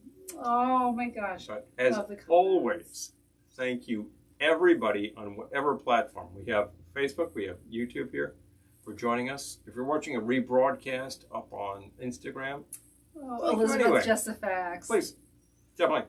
Justifax, ma'am.